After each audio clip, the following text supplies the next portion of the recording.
Rain hammers the glass walls of Blackthorn Medical Center when Evelyn Vale's phone lights up with a text she never expected to see. Surgery scheduled. Anonymous donor confirmed. 6 a.m. tomorrow. Just hours ago, her husband refused to save her life. Now a stranger whose name she doesn't even know is offering his kidney without asking for anything in return. But when she meets Lucien Moreau in the pre-op consultation room, his storm gray eyes carry secrets darker than any illness could ever be. The doctors call him a miracle. The FBI calls him something else entirely. And somewhere between the fluorescent lights and the ticking clock of her failing body, Evelyn realizes she might be trading one kind of death for another. If you want to see how far a dying woman will go to reclaim her life, stay with me until the end. Hit that like button and drop a comment with your city so I can see how far this story travels. Tapindi. The fluorescent lights in Blackthorn Medical Center's transplant wing buzz like dying insects. Evelyn Vale sits in a plastic chair that smells faintly of disinfectant and someone else's fear, staring at the paper bracelet wrapped around her wrist. Patient ID 847293. Somewhere between the testing and the waiting and the slow collapse of her body, she stopped being a person and became a number. Her phone rests in her lap, screen dark. 11 missed calls to Preston. 11 times it rang and rang until his voicemail clicked on with that smooth corporate recording. You've reached Preston Hale. Leave a message and I'll return your call as soon as possible. Except he won't. She knows that now. The nephrologist, Dr. Reeves, a tired woman with kind eyes, delivered the verdict 3 hours ago in a consultation room that felt smaller than a coffin. Terminal kidney failure. Stage 5. Without a transplant, Evelyn has maybe 6 months. With dialysis, a year. Maybe 2 if she's lucky, though the word lucky feels like a sick joke at this point. Do you have family nearby? Dr. Reeves had asked, already pulling up compatibility screening forms on her tablet. Siblings? Parents? A spouse? Evelyn nodded, thinking of Preston in his corner office overlooking Manhattan, probably still in a meeting about the Mercer acquisition. My husband.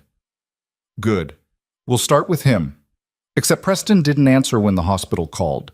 He didn't answer when Evelyn called. He didn't answer when his assistant Margot called on the hospital's behalf, marking it urgent in the subject line. He just didn't answer. Rain starts falling around 9 p.m., turning the windows into rivers of distorted light. Evelyn watches taxis blur past on the street below, carrying people to dinner reservations and theater shows and normal Tuesday nights that don't involve terminal diagnoses. Her fingers ache from gripping her phone too hard. She tries her younger sister Claire next, but it goes straight to voicemail. Then her mother, who picks up on the 4th ring. Evelyn, is everything all right? It's late. The concern in her mother's voice almost breaks her. Mom, I'm at the hospital. I need to tell you something. Silence stretches across the line, heavy with the weight of all the conversations they've never quite managed to have. Her mother clears her throat. What kind of hospital? Blackthorn Medical, the transplant center. Evelyn's voice cracks despite her best efforts to keep it steady. My kidneys are failing. They said I need a transplant soon, or... Oh, Evelyn. Her mother's tone shifts into something cooler, more distant. Have you told Preston? I've been trying to reach him all day. Well, he's probably busy with work. You know how important his career is. Maybe you should wait until he gets home to discuss this properly. These things are very stressful for husbands. Evelyn's grip tightens on the phone. I'm the one who's dying, Mom. Don't be dramatic. I'm sure the doctors are exaggerating. You've always been prone to overreacting about your health. Remember when you thought you had appendicitis in college and it was just indigestion? The fluorescent lights seem to brighten until they hurt. Evelyn closes her eyes. This is different. Is it, though? You've been looking tired lately, that's all. You should rest more. And perhaps if you took better care of yourself instead of volunteering for all those charity events, you wouldn't be in this position. Something cold and sharp lodges itself between Evelyn's ribs. I have to go. Make sure you tell Preston tonight. A wife shouldn't keep these things from her husband. Evelyn ends the call without saying goodbye. Preston finally arrives home at 12:47 a.m.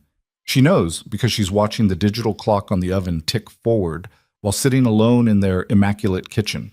The The kind of kitchen featured in Architectural Digest, with Italian marble countertops and custom cabinets that cost more than some people's cars. Everything in this townhouse is expensive, beautiful, and completely untouched by anything resembling actual life. She hears his keys in the lock, his footsteps in the hallway, the rustle of his coat being hung in the closet with the kind of precision that makes her want to scream. He walks into the kitchen still wearing his Bluetooth headset, gesturing at the air while talking to someone about offshore accounts and tax implications. He barely glances at her as he opens the Sub-Zero refrigerator and pulls out a bottle of imported sparkling water. Evelyn waits. He keeps talking. She waits longer. Finally, he taps the headset to end the call and looks at her properly for the first time. "You're still up. We need to talk." Preston checks his Rolex, a gift from his law firm after winning the Castellano case. "Can it wait? I have an early meeting with the Singapore office." "No, it can't wait." Something in her voice makes him pause. He leans against the counter, crossing his arms in a posture she recognizes from courtroom footage, the one he uses when he's about to dismantle an opposing argument. "All right, what is it?" The words taste like rust and fear. "I was at the hospital today. They ran tests. My kidneys are failing. They said I need a transplant." Preston's expression doesn't change. No shock, no fear, no concern.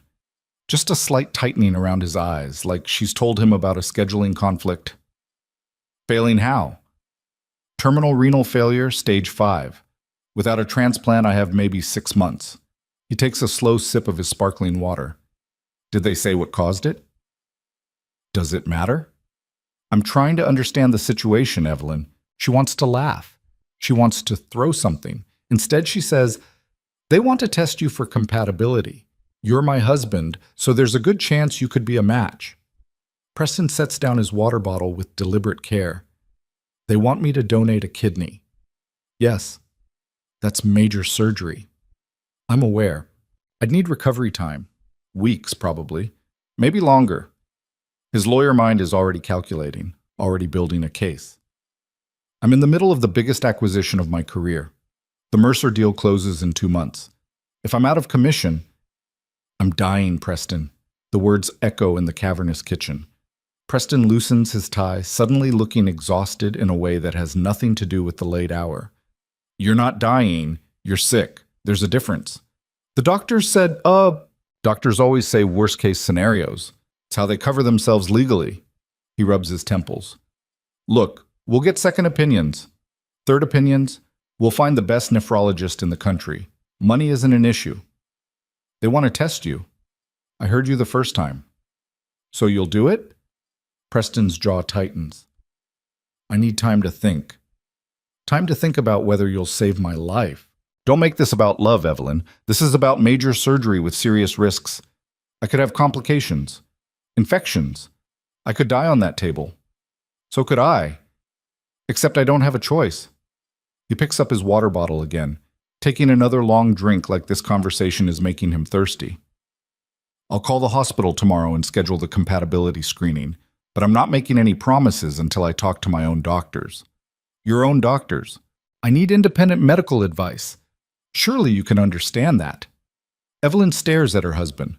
This man she married 7 years ago in a ceremony that cost more than most people's houses. This man whose mother wore white to the wedding to make a point.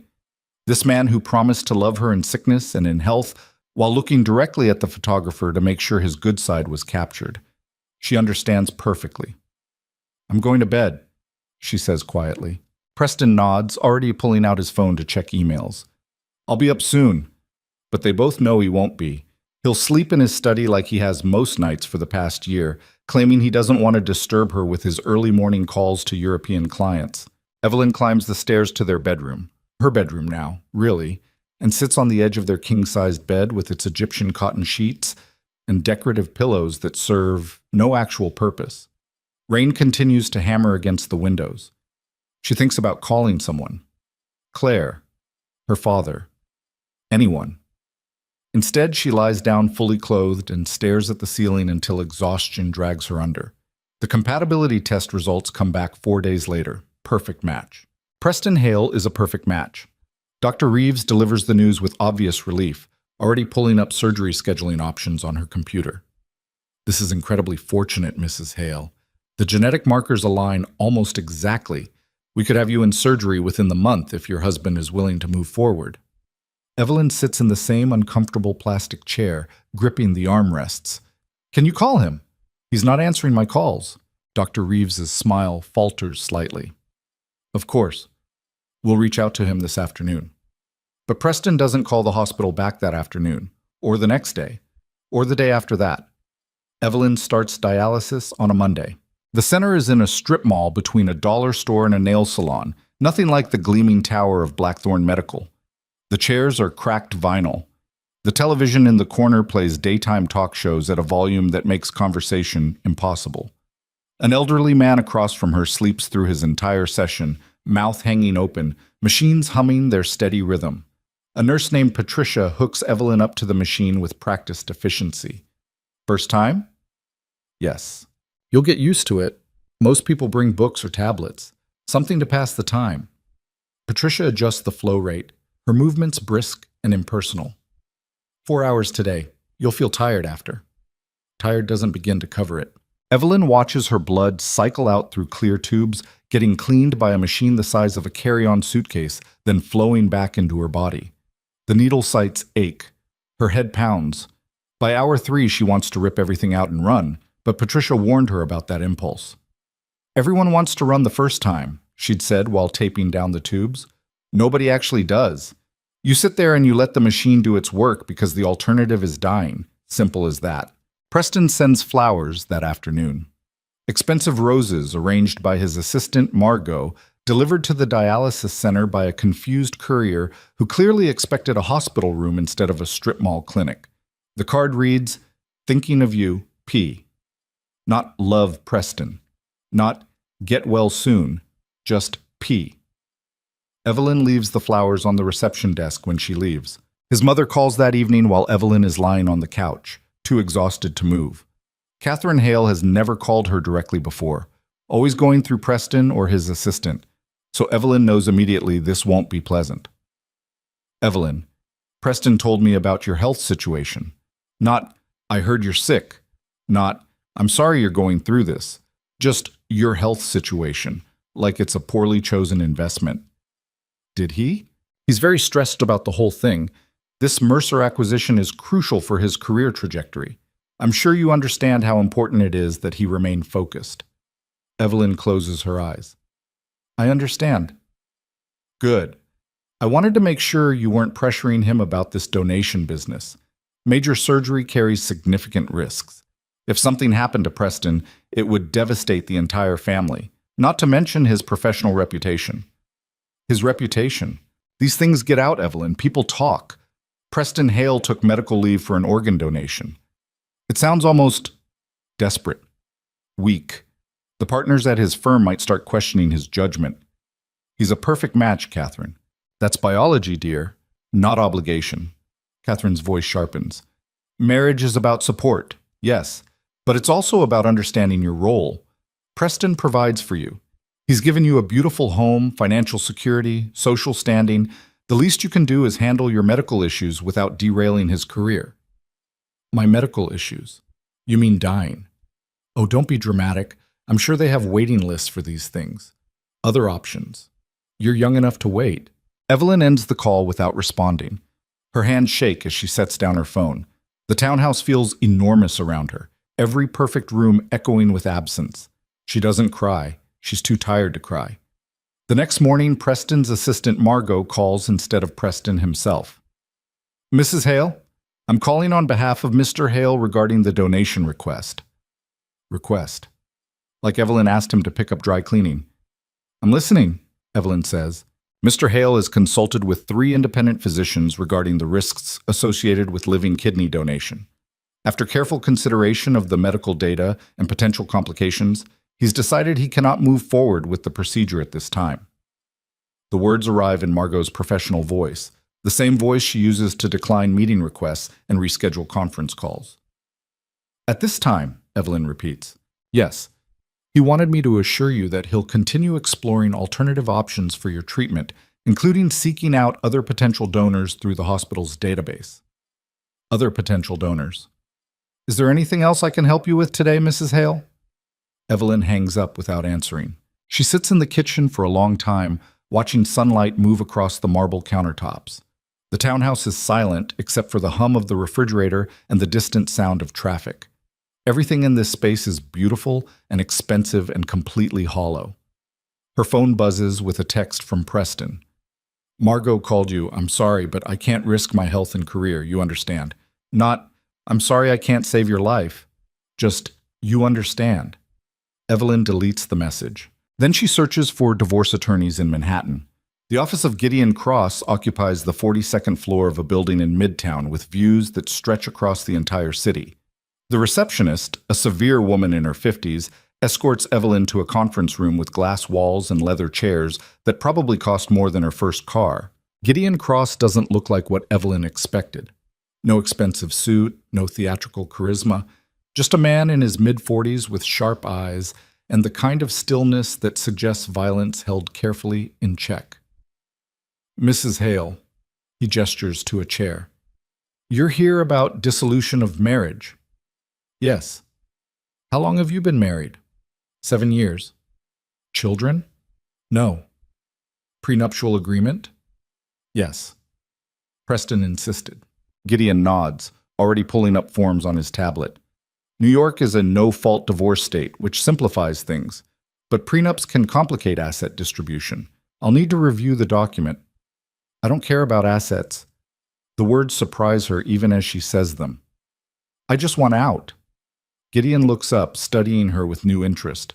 Most people care about assets, Mrs. Hale. My husband refused to save my life. I don't want his money. I want my name back. Something shifts in Gideon's expression. Refused how? So Evelyn tells him. The diagnosis, the perfect match, the phone call from his assistant declining the transplant at this time. She keeps her voice steady, factual, like she's describing someone else's nightmare. When she finishes, Gideon sets down his tablet. That's one of the cruelest things I've heard in 20 years of practicing divorce law, and I've heard a lot of cruel things. Can you help me? I can absolutely help you, but I need you to understand something first. He leans forward. Your husband is a partner at Morrison & Chase. They have connections everywhere, judges, politicians, media outlets. If we push forward with this divorce, especially if the circumstances become public, he will fight back. He'll try to control the narrative, paint you as unstable or vindictive. It won't be clean. I don't care. You say that now. But when his lawyers start deposing your friends, digging through your medical records, questioning your judgment, I'm dying, Mr. Cross. Preston chose his career over my life. There's nothing his lawyers can do that's worse than that. Gideon smiles, and it's the kind of smile that probably terrifies opposing counsel. Then let's burn his world down. They work through the afternoon, Gideon asking questions while his associate takes notes. Evelyn signs forms with fingers that still ache from dialysis. By the time she leaves, sunset is painting the city in shades of amber and rust. Her phone rings as she's stepping into a taxi. Unknown number. She almost declines, exhausted from the day, but something makes her answer. Hello? Mrs. Evelyn Hale? The voice is male, smooth, with an accent she can't quite place. European, maybe. Old world. Who is this? My name is Lucienne Moreau. I'm calling from Blackthorn Medical Center. Dr. Reeves gave me your number. Evelyn's breath catches. I don't understand. I'm calling about your transplant case. I'd like to offer myself as a donor. The taxi jerks into traffic. Evelyn grips her phone harder. I'm sorry, what? I'm a compatible donor, Mrs. Hale. I'd like to schedule the transplant as soon as possible. I don't know you. No, but that doesn't change the medical facts. I'm a match. You need a kidney. I have 2. This doesn't make sense. Why would you... Can we meet? Lucien's voice is calm, almost gentle. Tomorrow, at the hospital. I'd like to discuss this in person. I need to talk to Dr. Reeves first. Of course, she's expecting your call. A pause. I know this seems strange, Mrs. Hale, but sometimes the right thing is also the unexpected thing. He ends the call before she can respond. Evelyn sits in the back of the taxi watching the city blur past, her mind spinning. A stranger. An anonymous donor who somehow got her private number, who somehow knows about her case, who wants to give her a kidney without explanation. She calls Dr. Reeves immediately. Evelyn? Dr. Reeves sounds relieved. Did Mr. Moreau reach you? Who is he? A donor match from our extended database. His blood work came back this morning. He's perfect, Evelyn. Better compatibility markers than your husband. I've been doing this for 15 years and I've never seen numbers like this. But why? Why would a complete stranger want to do this? I asked him the same thing. He said he had his reasons. Dr. Reeves's voice softens. I know it's unusual, but we run extensive psychological screenings on all donors. He passed everything. And honestly, Evelyn, we might not get another opportunity like this. The waiting list is years long. I need to think about it. Of course, but don't think too long. He's willing to schedule surgery for next week, if you agree. Next week. Evelyn ends the call and leans her head against the taxi window. Rain has started again, turning the city into watercolor smears of light and shadow. Somewhere in one of these buildings, Preston is probably still at his desk, working on the Mercer acquisition, completely unaffected by the fact that his wife is dying. And somewhere else, maybe in this same city, maybe not, a stranger named Lucien Moreau is willing to give her a part of himself for reasons she doesn't understand. She should be suspicious. She should be terrified. Instead, for the first time in weeks, she feels something that might be hope. The meeting is scheduled for 10 a.m. at Blackthorn Medical. Evelyn arrives 15 minutes early, which gives her too much time to sit in the consultation room obsessing over every possible worst-case scenario. Human trafficking, organ harvesting rings, elaborate scams that end with her waking up in a bathtub full of ice. Dr. Reeves knocks before entering, followed by a man who makes the room feel suddenly smaller. Lucien Moreau is probably in his mid-40s, tall and lean in a way that suggests discipline rather than genetics. His suit is black and perfectly tailored, expensive without being flashy. Dark hair threaded with silver at the temples. But it's his eyes that stop her, gray like storm clouds, carrying the weight of things Evelyn can't begin to guess at. Mrs. Hale. His voice matches the one from the phone, smooth, controlled, with that subtle European accent. Thank you for meeting me. Mr. Moreau. Dr. Reeves gestures to the chairs. Why don't we all sit down and go through the details? They settle around a small conference table. Lucien folds his hands in front of him, perfectly still in a way that should look relaxed, but instead feels coiled, waiting. Dr. Reeves pulls up charts on her tablet. I want to start by assuring you both that we've completed comprehensive compatibility testing. Mr. Moreau is an exceptional match across all markers, blood type, HLA compatibility, cross-match results. Medically speaking, this is as good as it gets. How is that possible? Evelyn looks at Lucien. We're not related. We've never even met before. Genetic compatibility doesn't require relation, Dr. Reeves says. It's rare to find this level of matching in unrelated donors, but it happens. Rarely, Evelyn says. Yes, rarely. Lucien speaks for the first time since sitting down. I know this situation is unusual, Mrs. Hale. You have questions. You should have questions. Why are you doing this? Because you need help, and I can provide it. That's not an answer. No. He meets her eyes directly. It's not. The honesty surprises her more than any lie would have. I don't understand. Lucien is quiet for a moment, choosing his words carefully. 3 months ago, I lost someone very close to me, someone who needed a transplant that never came in time. I couldn't save her. His jaw tightens almost imperceptibly. But I can save you. I'm sorry for your loss, Evelyn says carefully, but that still doesn't explain how you found me, how you knew about my case. I've been on the donor registry for years. When your case came through the database, the hospital contacted me. I said yes immediately. Dr. Reeves nods. Mr. Moreau has been pre-screened for months. All his medical clearances are current. We just needed the compatibility confirmation. Evelyn studies Lucien's face, looking for deception, for hidden motives, for anything that explains the growing sense that she's standing at the edge of something much larger than a simple organ donation. You don't want anything in return? No. No money? No favors? No, nothing, Mrs. Hale. His voice is firm, but not unkind. I'm offering you a kidney because you need one, and I have one to give. That's the entire arrangement. People don't do this. Strangers don't just hand over organs to people they've never met. Some people do. Lucian tilts his head slightly. Maybe you've just never met them before. Dr. Reeves clears her throat. I'll give you two some privacy to discuss. Evelyn, if you decide to move forward, we can schedule surgery for next Wednesday. Mr. Moreau has already cleared his schedule. She leaves, closing the door behind her with a soft click. Silence fills the room. Evelyn grips the edge of the table. I need you to tell me the truth. What do you really want? Lucian considers this, his expression unreadable. The truth is complicated, Mrs. Hale. Try me. I saw your file. I read about your situation, the diagnosis, the husband who refused to help, the family who couldn't be bothered. His eyes don't leave hers. And I thought, here's someone the world abandoned, someone who deserves better. You don't know me. No. But I know what it looks like when someone's been left to die alone. I've seen it before. He pauses. I couldn't live with myself if I didn't at least try to help. That's it? You're doing this out of guilt? Partly. He doesn't flinch from the word. Is that so terrible? Evelyn doesn't know how to answer that.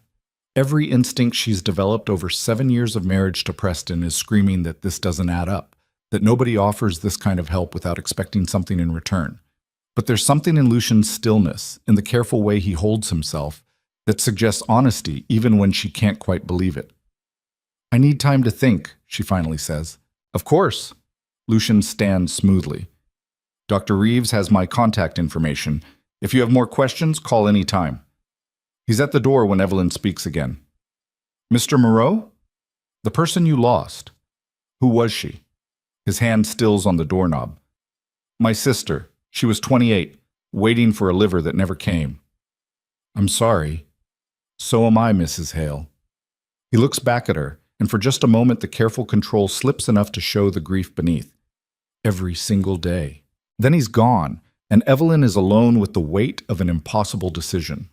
That night, she sits in the townhouse kitchen with a cup of tea she isn't drinking, turning Lucien Moreau's name over in her mind like a puzzle she can't solve. Preston is in Singapore for the week, which means the house is empty except for the cleaning service that comes every Tuesday. She pulls out her laptop and searches. Lucien Moreau. The results make her blood run cold. FBI investigations, congressional hearings, organized crime connections, Moreau crime family, East Coast syndicate, alleged ties to money laundering, extortion, and Evelyn slams the laptop closed, heart pounding. Her potential kidney donor is connected to the mob. She should call Dr. Reeves immediately. She should decline. She should find another donor, wait on the registry, do literally anything except accept an organ from a man whose family name appears in federal indictments. But when she closes her eyes, she sees Lucien's face in that consultation room. The careful honesty. The grief when he mentioned his sister. The way he offered her life without demanding anything in return. And she thinks about Preston, who had perfect compatibility and chose his career instead. She thinks about her mother, who called her dramatic for dying. She thinks about 7 years in a marriage that felt more like slow suffocation than partnership. Evelyn opens her laptop again and keeps reading. The articles are damning. 3 generations of Moreau family leadership, building an empire in the shadows of legitimate business. Lucien's grandfather started it. His father expanded it. And Lucian, described as the calculating heir, transformed it into something larger, more sophisticated, more dangerous. But buried in the investigative reports, she finds something else. Community hospitals funded by anonymous Moreau donations, scholarship programs for orphaned children, domestic violence shelters receiving quiet financial support. Not enough to redeem a criminal empire, but enough to suggest complications. Her phone rings. Unknown number again. She answers without thinking. Hello? Mrs. Hale. It's Lucien Moreau. A pause. I assume you've spent the evening researching my family. Evelyn's throat goes dry. How did you? Most people do. I'd be concerned if you didn't. His voice is steady, unsurprised. Do you have questions? Are the things they say about you true? Some of them? Which ones? The complicated ones. He sounds tired suddenly. I won't lie to you, Mrs. Hale. My family has done terrible things. I've done terrible things. But I'm trying to be better. The donation is part of that. You're trying to buy redemption with my kidney. No, I'm trying to save your life because I couldn't save my sister's. If that makes me feel less guilty, so be it. But your life is still saved. Evelyn presses her palm against her forehead. I don't know if I can accept help from someone like you. Someone like me. He repeats it without anger. You're right to be cautious, but consider this. Your husband is a successful corporate attorney, clean record, perfect reputation, and he let you die rather than risk his career.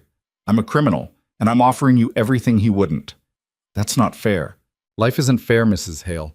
You're dying because biology failed you and your family abandoned you. Nothing about this is fair. His voice softens. But you still get to choose what happens next. The line goes quiet except for the sound of both of them breathing. I need another day, Evelyn whispers. Take all the time you need. The offer stands. He ends the call. Evelyn sits in the darkness of her expensive kitchen, in the townhouse that never felt like home, and realizes she's standing at a crossroads that terrifies her more than the diagnosis ever did. On one path, safety, waiting lists, the slow deterioration of dialysis while hoping for a donor that might never come, divorce proceedings, starting over alone if she survives long enough. On the other path, a stranger with storm gray eyes and a criminal empire, offering her life with hands that have probably ended others. She should choose safety. Every rational part of her brain is screaming to choose safety. But when morning comes and she calls Dr. Reeves, she hears herself say, "Schedule the surgery, I'll do it." And just like that, Evelyn Vale steps off the edge of the world she knows and falls towards something she can't begin to understand. The pre-surgery consultation happens in a windowless room that smells like antiseptic and recycled air. Evelyn sits across from Dr. Reeves while a surgical coordinator named Marcus walks them through consent forms that read more like liability waivers than medical documents. Lucien arrives exactly on time, moving through the door with that same controlled precision she noticed before. Everything deliberate, nothing wasted. Mrs. Hale. He nods to her before taking the seat beside hers, maintaining careful distance. Dr. Reeves. Marcus doesn't look up from his tablet. We're reviewing risks and recovery timelines.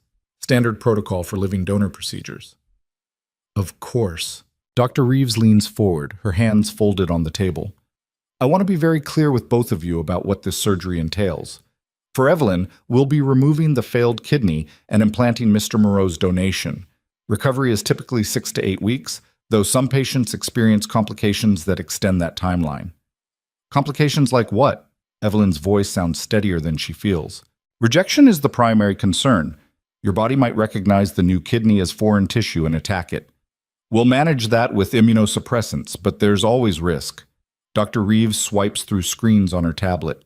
Infection, blood clots, surgical complications, these are all possibilities we prepare for. Lucian speaks without inflection. And for the donor? You'll lose approximately 15% of your kidney function permanently. Most people adapt without issue, but you'll need regular monitoring for the rest of your life. There's also surgical risk, anesthesia complications, bleeding, damage to surrounding organs. Manageable, Lucian says. With respect, Mr. Moreau, no surgery is truly manageable. Things go wrong. People die on operating tables for procedures far simpler than this. I understand the risks. Marcus finally looks up. Do you? Because once we start this process, there's no backing out. If you change your mind halfway through prep, Mrs. Hale goes back on the waiting list, potentially for years. I won't change my mind. Something in Lucian's tone makes it sound less like reassurance and more like a threat. Evelyn glances at him, trying to read the man behind those storm gray eyes, but he's watching Dr. Reeves with complete focus. All right then. Dr. Reeves pulls up the surgery schedule. Wednesday morning, 6 a.m. You'll both need to arrive by 4 for prep. No food or water after midnight Tuesday. Mr. Moreau, you'll go under first. The nephrectomy takes approximately 3 hours. Once we have the kidney, we'll begin Mrs. Hale's transplant. How long total? Evelyn asks. 8 to 10 hours if everything goes smoothly. Longer if there are complications. 8 to 10 hours. Evelyn tries to imagine that span of time, being unconscious while strangers cut her open, remove the parts that failed, replace them with pieces of a man she doesn't know. Her hands start shaking. She presses them flat against her thighs. Lucien notices. Of course he notices. "You're afraid," he says quietly. "Wouldn't you be?" "Yes. Fear is rational, but so is survival." Marcus slides consent forms across the table. "I need signatures from both of you. These acknowledge you understand the risks and agree to proceed." Evelyn picks up the pen. Her signature looks like someone else's handwriting, shaky, uncertain, nothing like the confident loops she used to sign credit card receipts and birthday cards. Lucien signs without hesitation, his name a sharp slash of black ink. "We're scheduled then," Dr. Reeves says, standing. "I'll see you both Wednesday morning. Try to rest beforehand." Rest? Like that's even possible. They walk out together, Lucien matching her slower pace without comment. The hospital corridors stretch ahead of them, fluorescent lights humming overhead. Other patients shuffle past, pushing IV poles. Somewhere a monitor beeps steadily, counting out someone else's heartbeat. "Can I ask you something?" Evelyn stops near the elevator bank. "Of course." "Why aren't you more afraid? You act like this is nothing." Lucien's expression doesn't change, but something shifts behind his eyes. "I've done scarier things than surgery, Mrs. Hale." "That's not comforting." "It wasn't meant to be comforting. It was meant to be honest."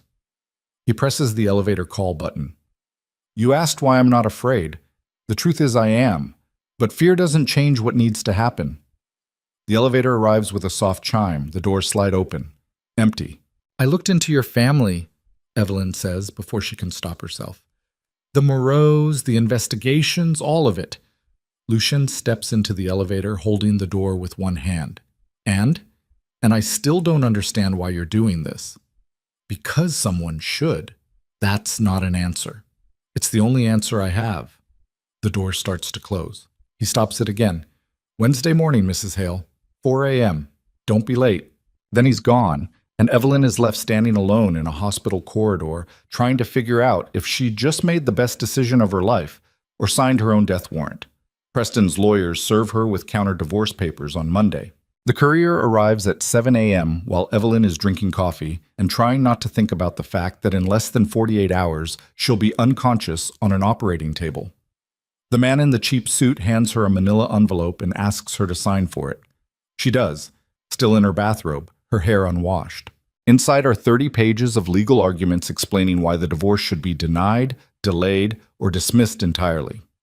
Preston's team argues she's mentally unstable due to her illness. They cite medical records, how they got access to those she doesn't want to know, claiming her judgment is impaired by medication and stress. They request psychiatric evaluation before any divorce proceedings can continue. Evelyn reads it twice, standing in her kitchen, coffee going cold in her cup. Then she calls Gideon Cross. He answers on the second ring. "Mrs. Hale, I was expecting your call." "They're saying I'm crazy." "They're saying you're impaired. Different argument, same goal. They want to stall." She hears papers rustling on his end. "Don't worry, we anticipated this. I'll file a response by end of day." "What do I need to do?" "Nothing. Rest. Focus on your surgery. Let me handle Preston." But resting feels impossible. Evelyn spends Monday packing a hospital bag she'll probably never see during the actual procedure. Clean clothes, phone charger, a book she won't be able to read. She calls Claire, who finally answers and immediately starts crying. "I'm so sorry I didn't call back sooner," Claire sobs. "Mom told me you were being dramatic again, and I should have called. I should have come to the hospital. I'm the worst sister in the world." "You're not. I am. You're dying, and I believed Mom instead of you." "I'm not dying anymore. I'm having surgery Wednesday." Claire's breath catches. "Preston agreed to donate?" "No, someone else did." "Who?" Evelyn doesn't know how to answer that. A stranger. A criminal. A man whose family name makes FBI agents nervous. Someone from the donor registry. "Oh my God, Evelyn, that's..." Claire's voice breaks again. "Can I come see you before the surgery?" "I don't think that's a good idea." "Please. I need to apologize in person. I need to..." "Claire." Evelyn cuts her off gently. I love you, but I can't handle emotional goodbyes right now. I need to stay focused. Right. Of course. I'm sorry. A pause. Will you call me after when you wake up? If I wake up. Don't say that. It's a possibility. The doctors said, I don't care what the doctors said. You're going to wake up and you're going to be fine and we're going to fix this. Fix us. I promise. Evelyn wants to believe her. She wants to believe any of this will turn out fine. But 7 years of marriage to Preston taught her that promises are just words people say when they don't want to deal with reality. I have to go, she says. I'll call you when I can. She ends the call before Claire can respond. Tuesday morning, Evelyn wakes up at 3 a.m. and can't fall back asleep. She lies in bed watching shadows move across the ceiling, listening to the townhouse settle around her. Every creak sounds amplified. Every distant siren makes her think of ambulances, emergency rooms, surgeries gone wrong. At 5 a.m., she gives up and gets out of bed. The kitchen feels too big, too empty. She makes coffee she isn't supposed to drink. Nothing after midnight, Dr. Reeves said, and pours it down the sink without tasting it. Her phone sits on the counter, screen dark. No messages from Preston. No last-minute reconciliation, no sudden change of heart. Not that she expected one. She showers, using the expensive body wash Preston's mother gave her last Christmas, with a note about maintaining proper hygiene standards. The water runs too hot, turning her skin pink. She stands under the spray until it starts running cold, then stands there longer, letting the chill sink into her bones. When she finally gets out, her phone is ringing. Unknown number. She almost doesn't answer, but something makes her pick up. Hello? Mrs. Hale, it's Lucienne. Her heart does something complicated in her chest. Is something wrong? Are you canceling? No, nothing like that. He sounds different on the phone, less controlled, almost hesitant. I wanted to check on you, make sure you're all right. I'm fine. You're lying. How would you know? Because I'm not all right either, and I've done this before. Evelyn sits down on the edge of her bed, water dripping from her hair onto the expensive duvet. You've donated a kidney before? No. But I've been in situations where everything rides on a few hours and there's nothing you can do but wait. A pause. It's the waiting that kills you. The surgery is easy compared to the waiting. That's not comforting. I'm not trying to comfort you, Mrs. Hale. I'm trying to be honest. She finds herself almost smiling despite everything. You keep saying that. It's important to me that you understand who I am, what I am. His voice drops lower. Tomorrow morning, we're going to walk into that hospital and they're going to cut us both open. You deserve to know the man who's giving you a piece of himself. So tell me. Silence stretches across the line. Evelyn can hear him breathing, can almost feel him choosing his words. My family has built an empire on other people's suffering, Lucienne finally says. My grandfather started it. My father perfected it. I inherited it. For years, I told myself I was making it better. Legitimate businesses, charitable donations, distancing ourselves from the violence. But blood doesn't wash off that easily. Why are you telling me this?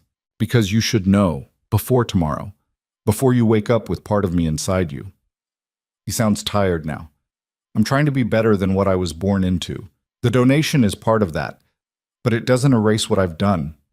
Evelyn grips the phone tighter. What have you done? Things I can't undo. Things that keep me awake at night. A bitter laugh. You're accepting an organ from a man who's probably going to hell, Mrs. Hale. You should at least know that going in. I don't believe in hell. Lucky you. She doesn't know what to say to that. Outside her window, the city is starting to wake up. Early morning traffic, distant construction, the rhythm of millions of people going about their normal Tuesday. Evelyn wonders what it feels like to be normal. To worry about traffic and deadlines instead of survival. I'm scared, she admits quietly. Good. Fear keeps you sharp. Is that what you tell yourself? Every day. Lucienne exhales slowly. Get some rest, Mrs. Hale. I'll see you tomorrow morning. Lucienne? Yes? Thank you for calling. Don't thank me yet. Save it for after we both survive. He hangs up.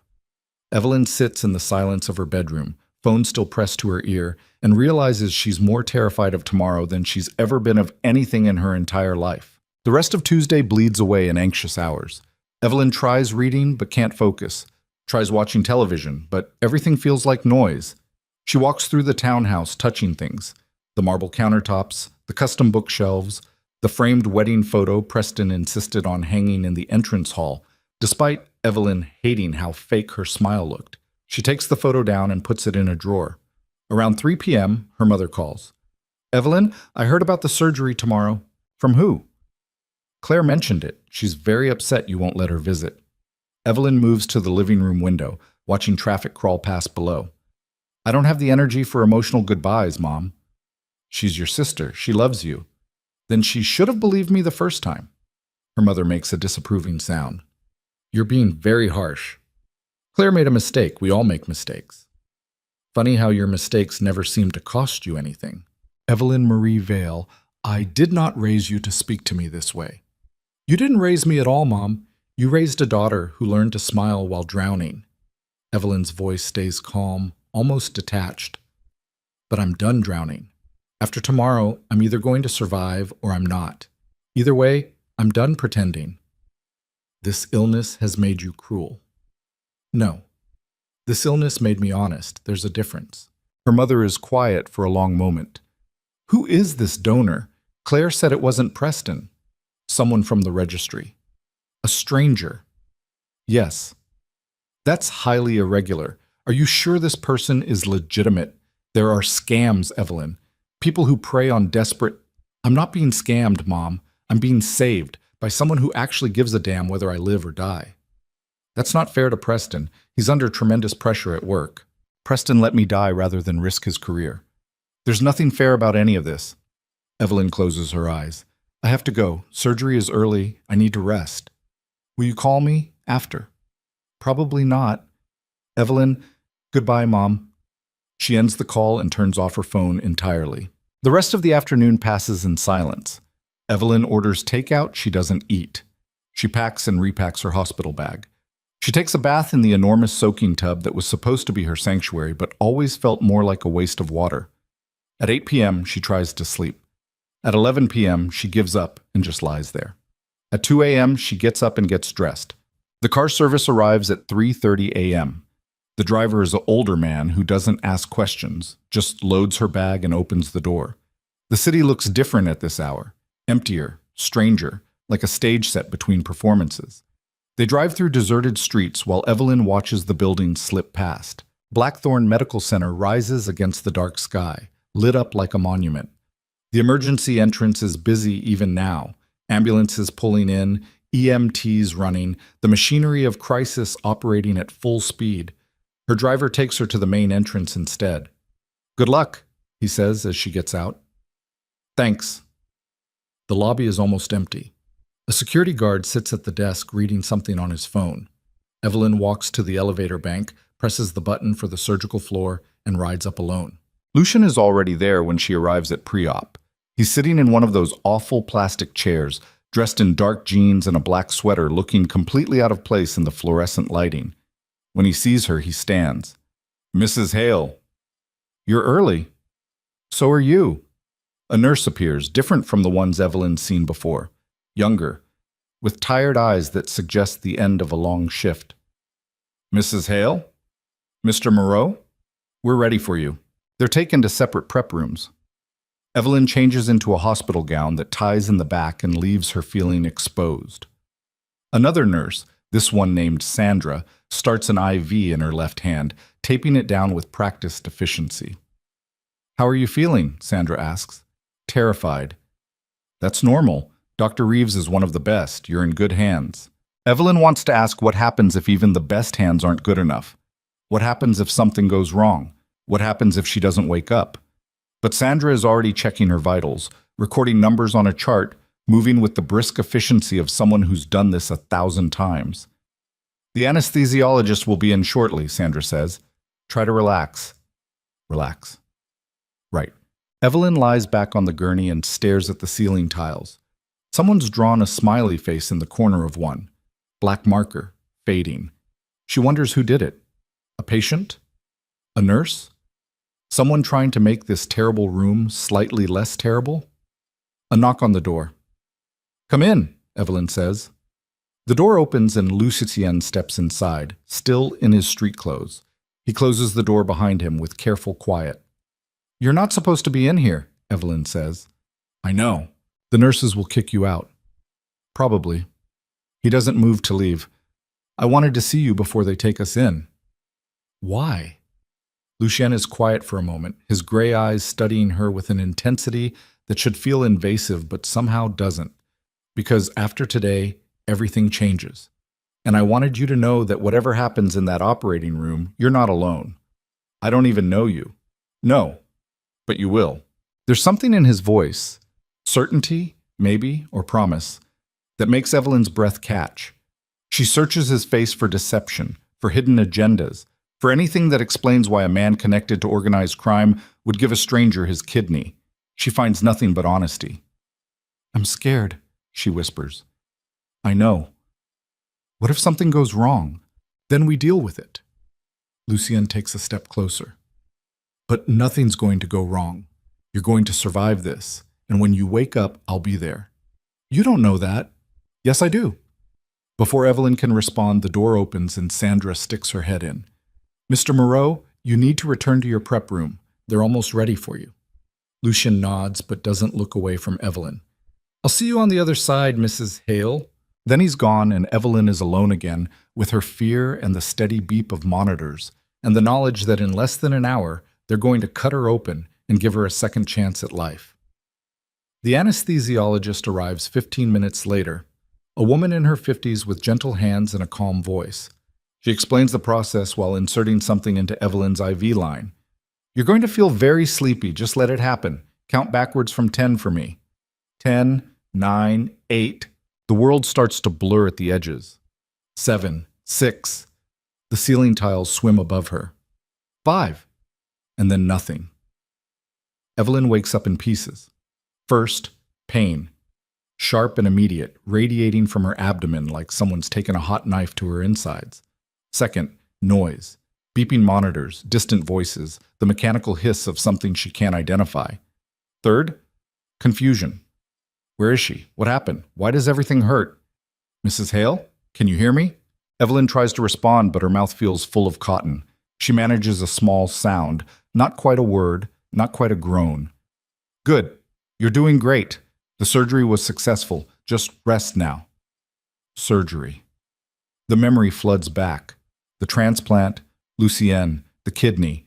She tries to ask if he's okay, but the words won't form. Darkness pulls her back under before she can try again.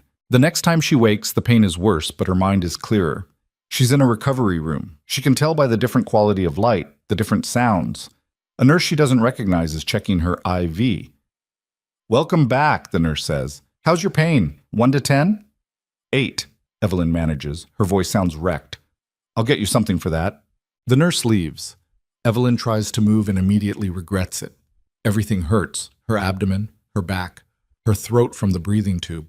She feels like she's been taken apart and put back together wrong. Dr. Reeves appears in the doorway. "Evelyn, good to see you awake." "Did it work?" "The transplant was successful. Your new kidney is functioning beautifully." Dr. Reeves pulls up a chair beside the bed. "Mr. Moreau's surgery went well too. He's in recovery 2 doors down." "Is he à toi?" "He's fine. Stable vitals, no complications. He was asking about you, actually." Something tight in Evelyn's chest loosens slightly. "Can I see him?" "Not yet. You both need to rest, but soon." Dr. Reeves checks the monitors above Evelyn's bed. "I'm going to keep you here for at least a week. We need to monitor kidney function, watch for rejection, make sure you're healing properly. And then? And then you go home and start your new life." New life. The words feel impossible. Evelyn closes her eyes and lets exhaustion drag her back under. The days blur together in a haze of medication and pain management and medical checks. Evelyn drifts in and out of consciousness, always aware of the dull ache in her side where they cut her open, where they put Lucien's kidney inside her body. On the 3rd day, they let her see him. A nurse wheels Evelyn's bed down the corridor to Lucien's recovery room. He's sitting up when she arrives, looking pale but alert. There's a hardness around his eyes that wasn't there before. Pain he's clearly managing, but not quite hiding. "Mrs. Hale, he says, and even his voice sounds tired. Mr. Moreau? The nurse positions Evelyn's bed beside his and leaves them alone. They sit in silence for a long moment, two people who shared blood and surgery and survival, but still don't really know each other. How are you feeling? Lucien finally asks. Like someone removed my organs and played shuffle with them. Accurate? A ghost of a smile crosses his face. The pain gets better. When? I'll let you know when I find out. Despite everything, Evelyn laughs. It hurts her incision, but she laughs anyway. Thank you for doing this. Don't thank me yet. Wait until you see the scars. I'm serious. So am I. Lucien's expression sobers. You have a piece of me inside you now, Mrs. Hale, that connects us whether we like it or not. And if I don't like it, then you deal with it anyway, because you're alive. And being alive means dealing with complicated things. Evelyn studies him, this dangerous man who gave her life for reasons she still doesn't fully understand. The FBI has 3 open investigations on your family. 4, actually, but who's counting? You're not bothered by that. I'm bothered by a lot of things. Active investigations are pretty low on the list. He shifts slightly, wincing. My family has done terrible things. I've done terrible things, but I'm trying to be different. The donation was part of that. Redemption through organ donation. Something like that. That's not how redemption works. No? Lucien meets her eyes. How does it work then? Evelyn doesn't have an answer. She lies there feeling the pull of stitches, the dull throb of healing, the strange awareness of something foreign inside her body keeping her alive. I don't know, she finally admits. Neither do I. But I figure saving a life is a better start than ending one. Before Evelyn can respond, Dr. Reeves appears in the doorway with another doctor. Evelyn doesn't recognize a man in his 60s with silver hair and expensive glasses. I'm sorry to interrupt, Dr. Reeves says, but we have a situation. Evelyn's heart starts racing. What kind of situation? Your husband is here. He's demanding to see you. Preston, the name lands like a bomb. I don't want to see him, Evelyn says immediately. He's threatening legal action if we don't grant him access. Something about spousal rights and tell him to leave. Dr. Reeves exchanges a glance with the other doctor. He's making quite a scene in the lobby. Security is involved. Lucien's expression goes completely flat. Where exactly is he? The main reception area. But Mr. Moreau, I don't think... Lucien is already moving, swinging his legs over the side of the bed, despite the IV lines and monitoring equipment. His face has gone pale, but his jaw is set. You can't get up yet, Dr. Reeves protests. You just had major surgery. Watch me. He stands, swaying slightly. Evelyn sees him grip the bed rail to steady himself, sees the way his knuckles go white with the effort of staying upright. Lucien, don't... Nobody threatens you while I can still stand, Mrs. Hale. His voice has changed completely. Gone is the careful courtesy, replaced by something cold and lethal. Doctor, help me disconnect these monitors or I'll do it myself. The other doctor, his name tag says Dr. Morrison, steps forward. Mr. Moreau, I must strongly advise against this. You're 3 days post-op. Even walking could cause serious complications. Then I'll deal with complications. Lucien starts pulling at the monitoring leads attached to his chest. But that man doesn't get to terrorize her. Lucien, please. Evelyn tries to sit up and immediately regrets it, pain lancing through her abdomen. Just let security handle it. Security won't do what needs to be done. There's something in his voice that makes the hair on Evelyn's arms stand up. This isn't the careful, controlled man who offered her a kidney.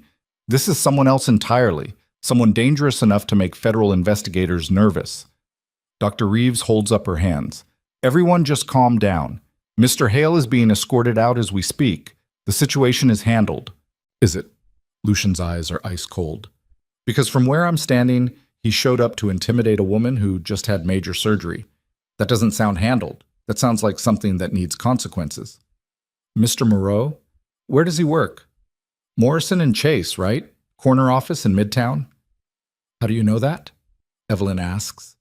Lucien doesn't answer. He's already reaching for the phone on the bedside table, dialing with hands that shake slightly but never fumble. Don't, Evelyn says. Whatever you're planning, don't. He ignores her. Yes, I need to speak with the senior partner at Morrison and Chase. Tell them it's regarding Preston Hale. A pause. I'll wait. Dr. Reeves and Dr. Morrison exchange worried glances, but neither of them moves to stop him. Evelyn watches Lucian stand there in a hospital gown, 3 days after donating a kidney, making a phone call that she knows instinctively is going to destroy Preston's career. And she doesn't stop him, because somewhere between the diagnosis and the abandonment, and waking up with Lucien Moreau's kidney inside her, Evelyn stopped caring about being the good wife who protected her husband's reputation. Yes, this is Lucien Moreau. I'm calling to inform you that one of your partners, Preston Hale, just attempted to force his way into a hospital recovery room to intimidate his terminally ill wife. His voice is perfectly calm, perfectly controlled, perfectly lethal. The same wife he refused to help during her medical crisis. I thought your firm might want to know about this before it becomes a very public scandal. Silence while he listens. No, I'm not interested in meetings or explanations. I'm interested in making sure Preston Hale understands that there are consequences for his actions. And that consequence is you conducting an immediate ethics review. Another pause. Good. I'm glad we understand each other. Have a pleasant day. He hangs up. The room is completely silent. You just ended his career, Evelyn whispers. No, he ended his career the moment he decided terrorizing you in a hospital was acceptable. Lucian sways again, and this time Dr. Morrison catches him before he falls. Back to bed. Now, Dr. Morrison orders. Lucian doesn't argue. He lets them help him back onto the bed, lets them reconnect the monitors, but his eyes never leave Evelyn's face. Nobody hurts you, he says quietly. Not while I'm alive to stop it. And Evelyn realizes with absolute clarity that she's crossed a line she can never uncross. Because accepting Lucien Moreau's kidney was one thing, but accepting his protection, accepting what he's willing to do for her, that's something else entirely. That's the point of no return. The hospital releases Evelyn 9 days after surgery with a prescription list longer than her discharge papers and strict instructions about immunosuppressants, infection signs, and follow-up appointments. Dr. Reeves walks her through everything twice, her voice firm but kind. You need to take these medications at the exact same time every day, Dr. Reeves says, tapping the pill bottles lined up on the consultation room table. Miss even one dose and your body could start rejecting the kidney. No exceptions, no excuses. I understand. Do you? Because I've seen patients get casual about this after a few months. They feel good. They think they're cured. They skip doses. Dr. Reeves leans forward. You're not cured, Evelyn. You're managed. There's a difference. Evelyn stares at the orange bottles with their white labels and endless warnings. How long do I take them? The rest of your life. The words land with the weight of a prison sentence. Evelyn picks up one of the bottles, tacrolimus, twice daily, take with food, and turns it over in her hands. And if I don't? Acute rejection within days. Kidney failure within weeks. You'd be right back where you started, except this time there wouldn't be another miracle donor waiting in the wings. Dr. Reeves softens slightly. I know this feels overwhelming, but you're alive, Evelyn. That's what matters. Alive. The word still feels strange in her mouth. A nurse wheels Evelyn down to the lobby in a wheelchair, despite her protests that she can walk. Hospital policy, apparently. Lucien is already there, leaning against a marble column near the main entrance. He's wearing dark slacks and a gray shirt that probably costs more than Evelyn's hospital stay, looking entirely recovered, except for the careful way he holds himself, like someone managing pain they refuse to acknowledge. He straightens when he sees her. Mrs. Hale, you didn't have to come. Yes, I did. He nods to the nurse. I'll take her from here. The nurse hesitates, clearly recognizing something dangerous in Lucien's stillness. But she releases the wheelchair brake and steps back. Take care of yourself, Mrs. Hale. Then it's just the two of them in the enormous lobby with its high ceilings and expensive art and the steady stream of people coming and going through the revolving doors. Where are we going? Evelyn asks. My car is outside. I'm taking you home. I can take a taxi. You could, but you're not going to. Lucien moves behind the wheelchair and starts pushing toward the exit. Your townhouse is being watched. Evelyn's hands grip the armrests. Watched by who? Reporters. 3 of them camped outside your door since yesterday morning. Apparently Preston's ethics review at Morrison and Chase leaked to the press. They want your side of the story. How do you know this? Because I make it my business to know things that affect you. The casual way he says it should terrify her. Instead, it just makes her tired. I can't avoid my own home forever. No, but you can avoid it today. Lucien pushes through the automatic doors into afternoon sunlight that feels too bright after 9 days under fluorescent lights. I have a place you can stay. Quiet, private, safe. I don't need you to protect me. Maybe not, but I'm going to anyway. A car is waiting at the curb. Black Mercedes, tinted windows, the kind of vehicle that screams money and discretion. A driver in a dark suit opens the back door. Lucien helps Evelyn stand, his hand steady on her elbow, then guides her into the leather interior. She expects him to get in beside her. Instead, he closes her door and walks around to speak with the driver, in low tones she can't hear. Through the tinted window, she watches him gesture, watches the driver nod, watches Lucien pull out his phone and make a call. Then he's sliding in beside her and the car is pulling away from the curb. Where are we going? Evelyn asks again. Somewhere Preston can't find you. That's not an answer. It's the only answer you're getting right now. Lucien studies her with those storm gray eyes. How are you feeling? Like I just had major surgery? The pain? Manageable. You're lying. How would you know? Because I can see you favoring your left side, and your jaw is tight like you're clenching your teeth. He reaches into a bag at his feet and pulls out a bottle of water and a pill case. Dr. Reeves prescribed these for breakthrough pain. Take 2 now. Evelyn accepts the pills but doesn't take them immediately. You got a copy of my discharge instructions. I got a copy of everything. Prescriptions, follow-up schedule, dietary restrictions, warning signs for rejection. He opens the water bottle for her. Someone needs to make sure you follow them. And you've appointed yourself that someone. Do you have anyone else volunteering for the job? The question cuts deeper than it should. Evelyn thinks about her mother's disapproving voice, Claire's tearful apologies that never quite translated into action, Preston's complete silence since the hospital incident. She takes the pills and washes them down with water that tastes like plastic. No, she admits quietly. I don't. They drive through Manhattan in silence, the city sliding past beyond tinted windows. Evelyn watches familiar streets give way to unfamiliar ones, watches the buildings change from midtown corporate towers to the old industrial warehouses of the meatpacking district. The car finally stops in front of a converted factory building with tall windows and iron fire escapes. This is your place? Evelyn asks. One of them. Lucien helps her out of the car. Come on, there's an elevator. The lobby is all exposed brick and polished concrete, minimalist in a way that screams expensive taste. Lucien uses a key card to call a private elevator that opens directly into a loft space that spans the entire top floor. Evelyn steps out and stops. The apartment is nothing like she expected. No dark corners or heavy furniture, just open space flooded with natural light from floor to ceiling windows. White walls, hardwood floors, carefully chosen pieces that manage to look both comfortable and intentional. Books everywhere. Shelves along one wall, stacks on tables, a reading chair positioned to catch the afternoon sun. The guest room is through there, Lucien says, gesturing to a hallway. Bathroom is en suite. There's food in the kitchen. Help yourself to anything. How long am I staying here? As long as you need. That's not an answer either. Then ask a better question. Evelyn turns to face him. What do you want from me, Lucien? And don't say nothing. Nobody does this for nothing. He's quiet for a long moment, standing in the middle of his loft with sunlight cutting across his features. I want you to survive. That's it.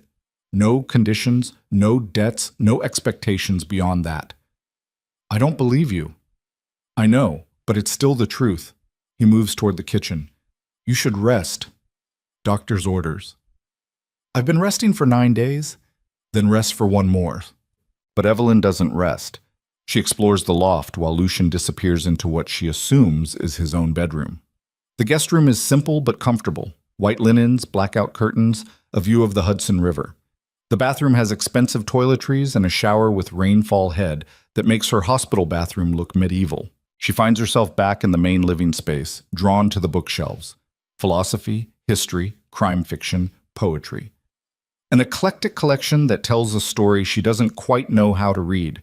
She pulls out a worn copy of Camus and opens it to find notes in the margins, not in English, but in what looks like French. "My father's," Lucian says from behind her. Evelyn turns, still holding the book. "I didn't hear you." "I know. Old habit." He's changed into different clothes, dark jeans, black t-shirt, barefoot. It makes him look younger somehow, less dangerous. He believed in existentialism, the idea that we create our own meaning through our choices. Did it help him? No, he still died in prison. Lucian takes the book from her hands and sets it back on the shelf. But I like to think he found some peace in the philosophy, even if he never found redemption. Is that what you're looking for? Redemption? I'm looking for something that probably doesn't exist, but the kidney donation seemed like a good place to start. He gestures to the couch. Sit. You're going pale. Evelyn doesn't realize she's swaying until Lucian's hand closes around her elbow, steadying her. She lets him guide her to the couch, lets him arrange pillows behind her back, lets him bring her more water, and check the time on the pill bottles lined up on the coffee table. "Your mother henning me," she says. "Is that a word?" It is now. A ghost of a smile crosses his face. "Get used to it. For the next few weeks, you're stuck with me." "Why?" "Because someone needs to make sure you don't die. And apparently I'm the only one who cares enough to volunteer." The words should sound harsh. Instead, they just sound tired. Evelyn studies him in the afternoon light, this complicated man who gave her a piece of himself, who destroyed Preston's career with a single phone call, who looks at her like she's something worth protecting instead of something to be endured. "Who are you really?" she asks quietly. Lucian sits in the chair across from her, elbows on his knees. "I'm the heir to a criminal empire I never wanted. I'm the son of a man who died in prison for ordering hits on federal witnesses. I'm the brother of people who are probably going to end up in the same place." He meets her eyes. "And I'm someone trying very hard not to become what everyone expects me to be." The kidney donation was selfish. I know what you're thinking. Rich criminal tries to buy his way into heaven by saving a dying woman. And maybe there's some truth to that. He leans back. But it was also the first purely good thing I've done in years. No ulterior motives, no strategic advantage, just one person helping another person survive. There's always an ulterior motive. Preston taught you that. The name lands like a slap. Evelyn flinches despite herself. "I'm sorry," Lucian says immediately. "That was unfair." "No, it was accurate." She pulls one of the throw pillows into her lap, holding it like armor. 7 years of marriage taught me that people only help when they benefit. Even love comes with conditions. Not always. Name one exception. My sister, Gabriella. Lucian's expression goes distant. She loved without conditions, loved everyone and everything like the world hadn't spent years trying to break her. Even when she was dying, even when the transplant list kept getting longer and her time kept getting shorter, she never stopped believing people were fundamentally good. What happened to her? Liver failure, congenital condition that finally caught up to her at 28. His jaw tightens. She was on the list for 18 months. 18 months of watching her deteriorate while perfectly healthy livers went to people whose families had better connections, better lawyers, better money. "I'm sorry." "Don't be. It taught me something important." He looks at her directly. "It taught me that the system doesn't save people. People save people. So when your case came across my desk, wait." Evelyn sits up straighter despite the pull of her incision. "What do you mean your desk?" Lucian goes very still. "What?" "You said when my case came across your desk, not the hospital's database. Your desk." The silence that follows is deafening. "Lucian, what did you mean by that?" He doesn't answer immediately, just sits there watching her with eyes that have gone carefully blank. "Tell me," Evelyn demands. "I made a mistake. The case came through the hospital registry." "No, that's not what you said." Her heart is starting to race, that familiar spike of adrenaline that comes when you realize something is very wrong. "You said your desk, like you were looking for me specifically." Evelyn, how long have you been watching me? That's not how long, Lucien. He stands, running a hand through his hair. The careful control has cracked, showing something desperate underneath. 6 months. The room tilts. 6 months, Evelyn repeats. I can explain. You've been stalking me for 6 months. It wasn't stalking. He stops, clearly struggling to find words that don't make this worse. I saw you at a fundraiser, the Children's Hospital Gala last spring. You were there with Preston, and you looked so... He breaks off. You looked like Gabriella did. Lost. Alone, even in a room full of people. Evelyn feels like she's going to be sick. You saw me at a party and decided to what? Follow me? Investigate me? I wanted to help. Help? You've been stalking me for 6 months. I knew you were sick. I have contacts at Blackthorn Medical. Of course you do. Criminal Empire, federal investigations. I'm sure you have contacts everywhere. She's on her feet now despite the pain, despite the way her vision is starting to blur at the edges. You knew I was sick. You knew Preston was a match. You knew he refused. Yes. And you just happened to be a perfect donor match, too. Lucian's silence is answer enough. Oh my God. Evelyn's hands are shaking. The compatibility testing, the perfect markers. That wasn't coincidence, was it? The compatibility is real. But you knew before the tests even came back. You had to have known. You don't just randomly end up being a perfect match for someone you've been stalking. Her voice is rising, panic threading through every word. What did you do? Did you bribe someone at the hospital? Fake the results? What? The results aren't fake. I am a genuine match. Lucien takes a step toward her. Evelyn, please listen. Don't come near me. He stops. The compatibility is real. I didn't fake anything. But yes, I had the preliminary screening done months ago, before you even knew you were sick. The room is spinning now. Evelyn grabs the back of the couch to steady herself. How is that even possible? I had samples from your medical records, routine blood work from your annual checkup. It wasn't hard to... You stole my medical records. I acquired copies. You stole my medical records and had yourself tested against them without my knowledge or consent. She can barely breathe now, the full horror of it crashing over her. That's not just illegal. I know what it is. Lucien's voice has gone flat, all the careful gentleness stripped away. I know exactly what I did, and I'd do it again because you're alive. I have your kidney inside me.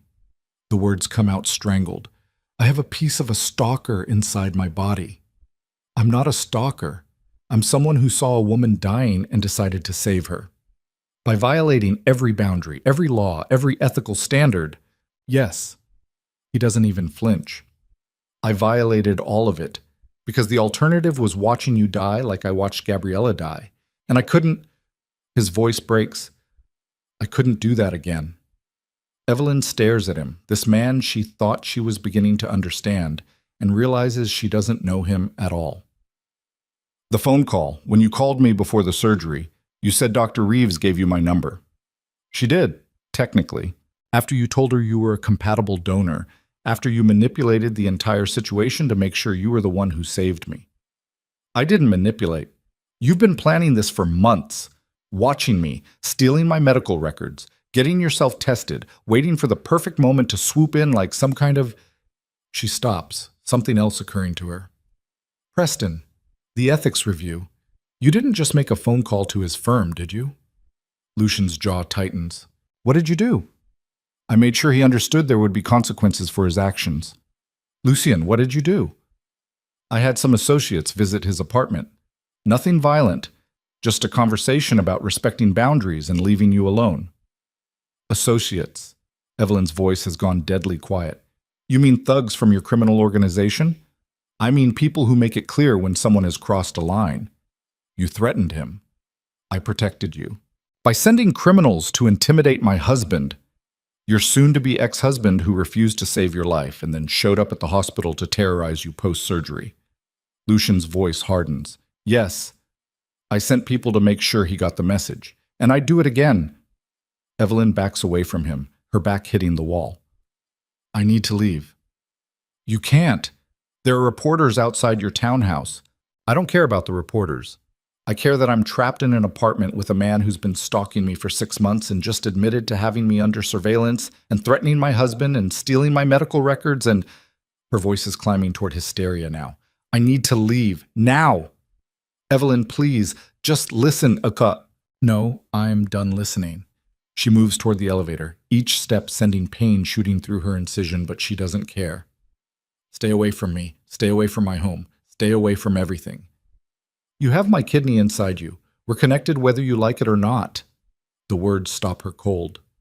She turns to look at him, this dangerous stranger who saved her life for reasons that have nothing to do with kindness and everything to do with obsession. Then I'll find a way to disconnect, she says quietly. She jabs the elevator button. It opens immediately, like it's been waiting for her escape. She steps inside and turns to face Lucian one last time. He's standing in the middle of his loft looking more lost than she's ever seen him. I never meant to hurt you. But you did. You violated every part of who I am because you decided you knew better. You decided I was worth saving even if it meant destroying my ability to trust anyone ever again. The elevator doors start to close. Goodbye, Lucian. Wait, but the doors close and she's dropping, down and away from the man who gave her life and ruined everything at the same time. The lobby is empty when she stumbles out. Evelyn pushes through the glass doors into afternoon sunlight that feels harsh and exposing. She has no phone. It's still in the guest room upstairs. No wallet, no keys to the townhouse that's surrounded by reporters. She starts walking anyway. Each step pulls at her incision. Each breath feels too shallow. The immunosuppressants make her head swim. But she walks, putting distance between herself and Lucien Moreau, between herself and the horrifying realization that she's been watched and studied and manipulated by a man who thought saving her life gave him ownership of her choices. She makes it 3 blocks before the pain becomes unbearable, 4 blocks before her vision starts to blur, 5 blocks before she has to stop and lean against a building, pressing her hand against her side where they cut her open and put a stalker's kidney inside her body. Ma'am, are you all right? An older woman is standing in front of her, concern creasing her features. You look very pale. Do you need me to call someone? Evelyn tries to answer, but the words won't come. The world is tilting sideways, the pain suddenly sharp and immediate and wrong. Ma'am? Darkness crowds the edges of her vision. She hears the woman calling for help, hears distant sirens, feels hands catching her before she hits the pavement. Then nothing. She wakes up in Blackthorn Medical Center for the second time in 2 weeks. Dr. Reeves is standing at the foot of her bed looking furious. What the hell were you thinking? Evelyn's mouth tastes like metal and fear. What happened? You collapsed 5 blocks from Lucien Moreau's apartment with early signs of rejection. Your body is trying to attack the transplanted kidney. Dr. Reeves pulls up charts on her tablet with sharp, angry movements. Did you take your immunosuppressants today? Evelyn tries to remember. The pills on Lucien's coffee table. The water bottle. Yes, this morning. At what time? I don't know, maybe 10? They're supposed to be taken at the same time every day, exactly 12 hours apart. Dr. Reeves sets down the tablet. You took them late. Your levels dropped, and now your immune system is mounting an attack on the new kidney. Terror floods through her. Is it going to fail? Not if we get it under control. We've started you on high-dose steroids and adjusted your immunosuppressant regimen. But Evelyn, Dr. Reeves leans forward. You cannot miss doses. You cannot be cavalier about this. One mistake can cost you everything. I wasn't being cavalier. She stops. What was she doing? Running from the man who saved her life because he did it for the wrong reasons? I was leaving Lucien's apartment. Why? Because he's been stalking me for 6 months. Because he admitted to stealing my medical records and having himself tested as a donor before I even knew I was sick. Because he sent people to threaten Preston. The words pour out. Because everything about this transplant is built on lies and manipulation, and I can't live with his kidney knowing what he did. Dr. Reeves is quiet for a long moment. Did he tell you this? That he'd been watching you? He admitted it, all of it, and you left, immediately, without your medications. Yes. Dr. Reeves sits down in the chair beside Evelyn's bed, suddenly looking exhausted. I'm going to tell you something, and you're not going to like it, but you need to hear it anyway. What? Lucien Moreau contacted me 8 months ago. He said he wanted to be on the donor registry for someone specific, a patient he knew was going to need a transplant soon. He wouldn't tell me who, just said he had his reasons and asked if I'd be willing to facilitate compatibility testing if and when the time came. Evelyn's stomach drops. 8 months. I told him I couldn't ethically participate in targeted donation without the recipient's knowledge. He said he understood, but he kept calling. Every few weeks, checking in, asking if there were any updates. Dr. Reeves meets her eyes.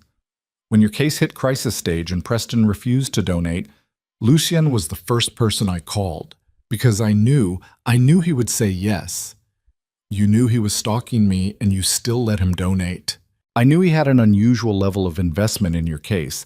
I didn't know about the surveillance or the medical records. Dr. Reeves's voice hardens. But here's the thing, Evelyn, his kidney is keeping you alive. Whatever his motivations, whatever ethical lines he crossed, you are alive right now because of him. That doesn't make it right. No, but it makes it complicated. She stands. You have a choice to make. You can be angry about how you got here, or you can focus on staying alive long enough to figure out what happens next. But you can't do both. That's not fair. Life isn't fair. You've learned that lesson already. Dr. Reeves moves toward the door. We're keeping you for observation for 72 hours minimum. Get some rest. And when Lucien Moreau shows up, and he will show up, you need to decide if you're going to let your anger kill you. She leaves. Evelyn lies in the hospital bed staring at the ceiling and feeling the dull ache in her side where they put Lucien's kidney. His kidney. Not hers. His. A piece of a stalker keeping her alive whether she wants it or not. She closes her eyes and tries to imagine cutting him out, going back on the transplant list, waiting for another donor, spending years on dialysis, watching her body deteriorate, hoping for a miracle that might never come. The alternative is living with the knowledge that her survival was built on violation and manipulation and a stranger's obsession. Both options feel like dying. A knock on the door makes her eyes snap open. Lucien stands in the doorway, holding a bag she recognizes. Her discharge medications, her phone, her wallet.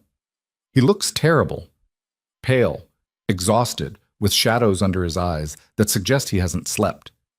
Get out, Evelyn says. I brought your things.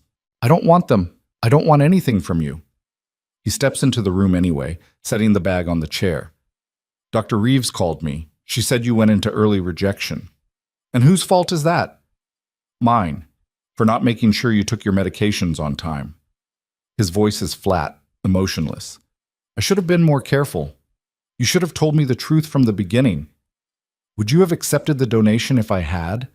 The question hangs between them. Evelyn wants to say yes, wants to believe she would have been brave enough or desperate enough or trusting enough to accept help from a stranger who admitted to stalking her. But she knows the answer. No, she whispers.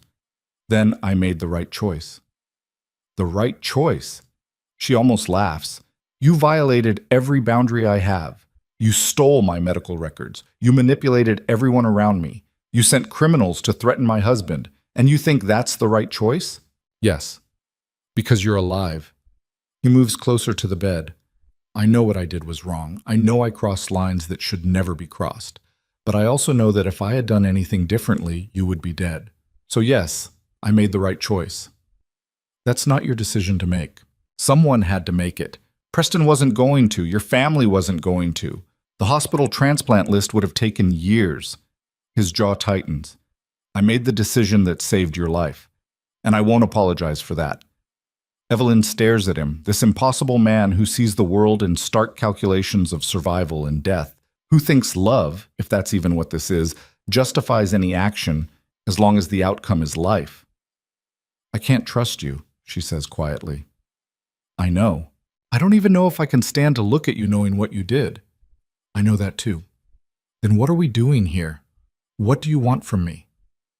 Lucien is quiet for a long moment. When he speaks, his voice is raw. I want you to survive. That's all I've ever wanted. Whether you hate me or trust me or never speak to me again, I just want you to survive. Why? Why do I matter so much to you? Because Gabriella is dead and you're not. And maybe if I can save you, it means something. It means her death wasn't completely meaningless. It means... He stops, struggling. It means I'm not the monster everyone thinks I am. The honesty cuts deeper than any lie could have. Evelyn looks at this man, this criminal, this stalker, this damaged person who gave her life for reasons she still doesn't fully understand, and realizes they're both trapped. Him by guilt and grief and the desperate need for redemption. Her by biology and dependency, and a kidney she can't return even if she wanted to. I need time, she finally says. How much time? I don't know, maybe forever. Then I'll wait forever.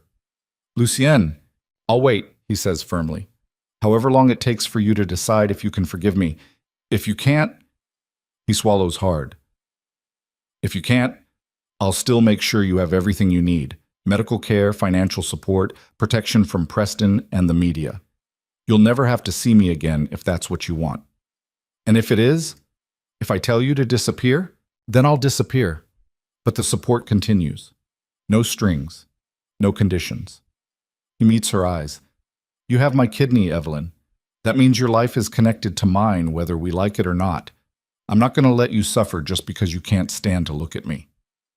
The words should sound manipulative. Instead, they just sound resigned. Leave, Evelyn says, exhausted beyond measure.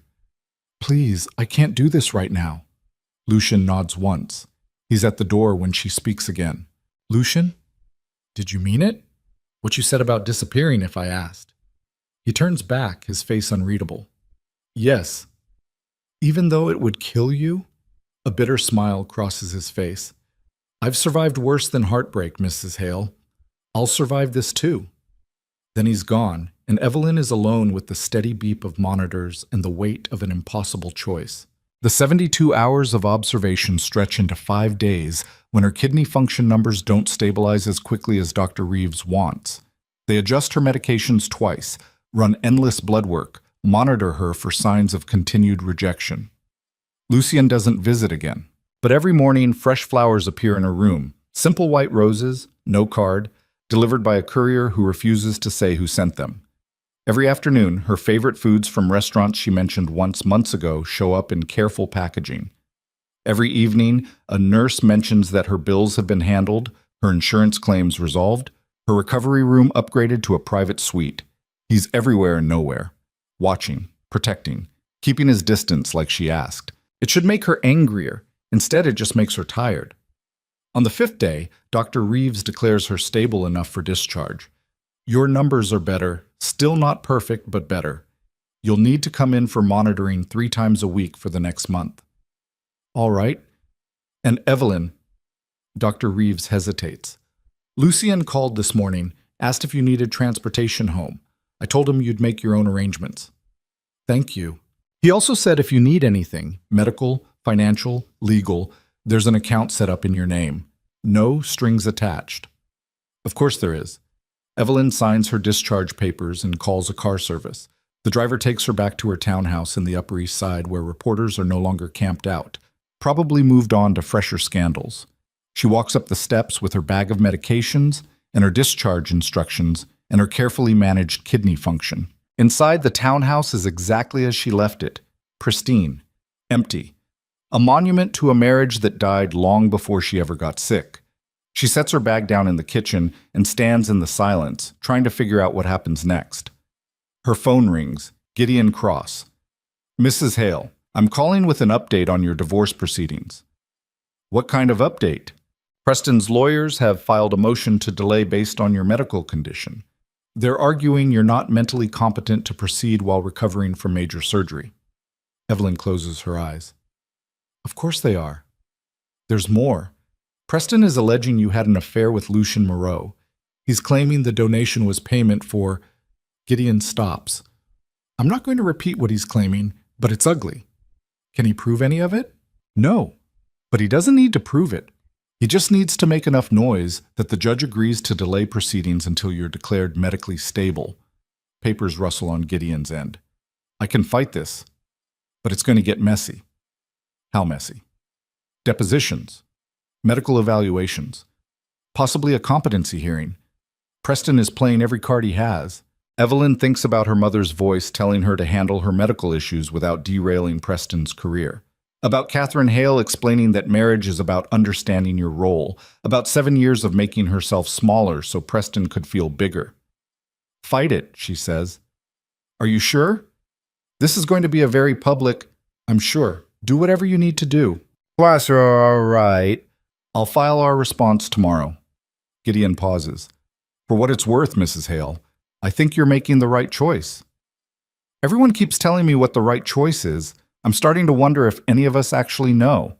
She ends the call and sits in her silent kitchen, watching shadows lengthen across marble countertops. Her phone buzzes with a text from an unknown number. I heard about Preston's filing. If you need legal support or character witnesses, I have people who can help. No strings. L. Of course he does. Evelyn stares at the message for a long time before typing back. Stop watching me. The response comes immediately. I'm not watching. I'm waiting. There's a difference. She deletes the conversation and turns off her phone. But that night, lying alone in the townhouse that never felt like home, Evelyn can't stop thinking about the flowers that appear without explanation, and the bills that get paid by invisible hands, and the man who saved her life for all the wrong reasons, and still somehow can't let her go. She touches her side where the incision is healing. Lucy Yen's kidney, his blood type running through her veins, his tissue markers integrated into her immune system, connected whether she likes it or not. And somewhere in the darkness of 3 a.m., Evelyn realizes the most terrifying thing isn't that Lucien Moreau stalked her for 6 months. It's that she understands why. Because she saw that same desperate need to save someone in Dr. Reeves's eyes when she talked about organ donation success rates. She saw it in Claire's tearful apologies. She even saw traces of it in her mother's disapproving voice, warning her not to be dramatic. Everyone wants to save someone. Lucien just happened to have the resources and moral flexibility to actually do it. The question is whether she can live with being saved by someone who crossed every line to make it happen. She falls asleep without an answer and dreams of operating rooms and storm gray eyes and a stranger's heartbeat keeping her alive. When she wakes, there are more flowers on her doorstep. White roses. No card. Evelyn brings them inside and puts them in water, hating herself for it and doing it anyway. The flowers keep coming. Every morning for 2 weeks, white roses appear on Evelyn's doorstep. No card, no explanation, just 12 perfect blooms wrapped in plain paper, placed carefully where she'll find them when she opens the door for her 6 a.m. medication routine. She stops throwing them away after the 3rd day. By the 2nd week, her kitchen counter is covered with vases, mismatched containers she's pulled from cabinets that haven't been opened in years.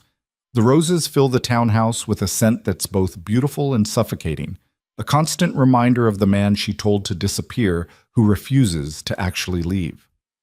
On day 15, the flowers stop. Evelyn opens her door at 6 a.m. to empty steps and feels something twist in her chest that she refuses to name as disappointment. She takes her medications, tacrolimus, mycophenolate, prednisone, with water that tastes like metal and fear. Her hands shake as she sets down the pill bottles.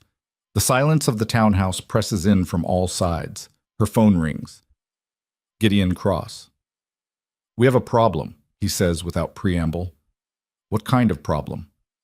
Preston's team has a witness, someone willing to testify that you and Lucien Moreau had a relationship prior to your illness, that the donation was part of an ongoing affair. Evelyn's grip tightens on her phone. That's a lie. I know it's a lie, but they have someone who claims to have seen you and Moreau together at multiple locations over the past 8 months. Coffee shops, restaurants, parks. Gideon's voice is grim. They're building a timeline that makes you look like an unfaithful wife who manipulated a lover into donating a kidney. Who's the witness? Preston's assistant, Margot. Of course, the woman who called to deliver Preston's refusal, who sent flowers with cards signed P, who spent 7 years watching Evelyn's marriage crumble and said nothing. She's lying, Evelyn says flatly. Can you prove it? Can you account for your whereabouts over the past 8 months? Evelyn thinks about the dialysis center, the hospital waiting rooms, the hours spent alone in this townhouse waiting for a husband who never came home. I was sick. I was dying. I wasn't having an affair. Then we need to prove that. Doctor's appointments, medical records, anything that establishes you were too ill to be carrying on a relationship. Papers rustle. I'm going to need access to your complete medical history, everything from the past year. Fine, whatever you need. There's something else. Gideon hesitates. Preston is requesting a forensic audit of your finances. He's claiming Moreau made payments to you in exchange for what? Sexual favors? Is that what he's claiming? Among other things. Evelyn laughs, the sound sharp and bitter. I don't have any money from Lucien. Check the accounts, check everything. The only thing I have from him is a kidney I didn't ask for and can't give back. I believe you, but a judge might see the donation itself as payment. Organ transplants cost hundreds of thousands of dollars. Preston's team is arguing you accepted something of significant monetary value from a man you were allegedly involved with. The hospital facilitated the donation. Dr. Reeves approved it. Are they claiming she's part of some elaborate conspiracy? They're claiming Moreau has connections that allowed him to circumvent normal protocols. Given his family background and the ongoing federal investigations, Gideon stops. Look, I'm not going to sugarcoat this. Preston is playing dirty. He's going to drag your name through every tabloid and courtroom in the city if it means protecting his reputation. Then drag him back. I don't care anymore. You should care. This could impact the divorce settlement, your medical coverage, everything. I told you before, I don't want his money. What about your medical bills? The immunosuppressants alone cost thousands per month. The monitoring appointments, the specialist consultations, I'll figure it out. How? Evelyn, be realistic. You can't work while recovering from a transplant. Your savings won't last forever. And if Preston successfully argues you committed adultery, he could cut you off entirely. The weight of it crashes over her. Evelyn sits down hard on the kitchen floor, phone pressed to her ear, staring at the vases of white roses that are already starting to wilt. What do I do? She whispers. You fight, and you let me do what I do best, destroy his credibility before he destroys yours. Gideon's voice softened slightly. But I need ammunition, Evelyn. Give me something I can use against him. Like what? Like proof he's the one who's been unfaithful. Like evidence of financial impropriety. Like anything that makes him look worse than he's trying to make you look. Evelyn closes her eyes. 7 years of marriage. 7 years of watching Preston work late nights, take mysterious phone calls, smile at his assistant in ways that made Evelyn's stomach turn. She never had proof, just instinct and the slow erosion of trust. I don't have anything, she admits. Then we're going to have to get creative. Gideon pauses. There is one option, but you're not going to like it. What? Lucien Moreau. If he's willing to testify about the timeline of events, when he first learned about your illness, when he decided to donate, the actual nature of your relationship, it could counter Margot's testimony. No. Evelyn, I said no. I told him to stay away from me. I'm not going to drag him into this. He's already in it. Preston made sure of that by claiming you two were having an affair. Moreau's name is going to come up in every deposition, every court filing, every news article. Gideon's voice hardens. The question is whether you want him there as your ally or as ammunition for Preston's team. I need to think about it. Think fast. The competency hearing is in 6 days. He hangs up. Evelyn sits on the kitchen floor surrounded by dying flowers and prescription bottles, trying to figure out how her life became a legal battlefield where the only person who could actually help her is the one person she can't stand to face. Her phone buzzes. Unknown number. She almost doesn't answer, but something makes her pick up. Mrs. Hale, Lucian's voice, careful and controlled. I heard about Preston's witness. How did you... She stops. Of course he heard. He probably has people watching the courthouse, monitoring the filings, tracking every move Preston makes. I told you to stop watching me. I'm not watching you. I'm watching him. There's a difference. Is there? Lucien is quiet for a moment. Gideon Cross is a good lawyer, but he's fighting with one hand tied behind his back because he doesn't have the full picture. And you do? I know things about Preston that would end this case in a day. Evelyn's heart starts racing. What kind of things? The kind that don't get discussed in polite company. A pause. But they would absolutely destroy his credibility if they came to light. You're talking about blackmail. I'm talking about leverage. Preston wants to paint you as an unfaithful wife who seduced a criminal into donating a kidney. I can paint him as something much worse. How? Let me testify at the hearing. I'll establish the timeline of events. When I first became aware of your case, when I decided to donate, the fact that we never met before the hospital consultation. I'll make it clear this was a legitimate medical donation with no romantic involvement. Preston's lawyers will tear you apart. They'll bring up your family, the investigations, everything. Let them. I've survived worse than cross-examination. His voice drops lower. But there's something else I can do. Something that will make this entire case disappear. What? I can make Preston disappear. The words hang in the air between them. Evelyn's mouth goes dry. Are you threatening to kill my husband? No. I'm offering to make him go away, permanently, quietly, in a way that leaves no trace back to you. Jesus Christ, Lucien. You asked what I could do. That's what I can do. One phone call and Preston Hale becomes a person who decided to leave the country rather than face public humiliation. His lawyers drop the case. The divorce proceeds uncontested. You get your life back. At what cost? Becoming an accessory to murder? Not murder, relocation. There's a difference. You're insane. I'm practical. Preston is trying to destroy you because you had the audacity to survive when he wanted you to die quietly. I'm offering you a solution to that problem. Evelyn presses her palm against her forehead, trying to process what she's hearing. I can't believe we're having this conversation. We're having this conversation because you're running out of options. The hearing is in 6 days.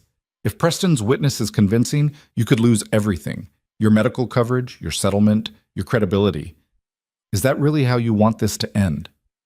I want it to end legally, ethically, without anyone dying or disappearing or... Then let me testify. That's the ethical option. The other choice exists if you need it, but I hope you don't. Lucien exhales slowly. I'm trying to give you options, Evelyn, but you have to choose one. Why? Why do you care so much about what happens to me? Because you're alive and Gabriella isn't. Because I gave you a piece of myself and that means something whether you want it to or not. Because... He stops. Because I can't watch you get destroyed by a man who never deserved you in the first place.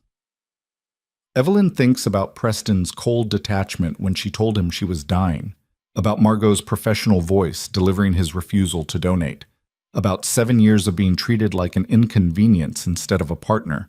If you testify, she says slowly, Preston's lawyers are going to dig into your background. They're going to find out about the stalking, the medical records, all of it.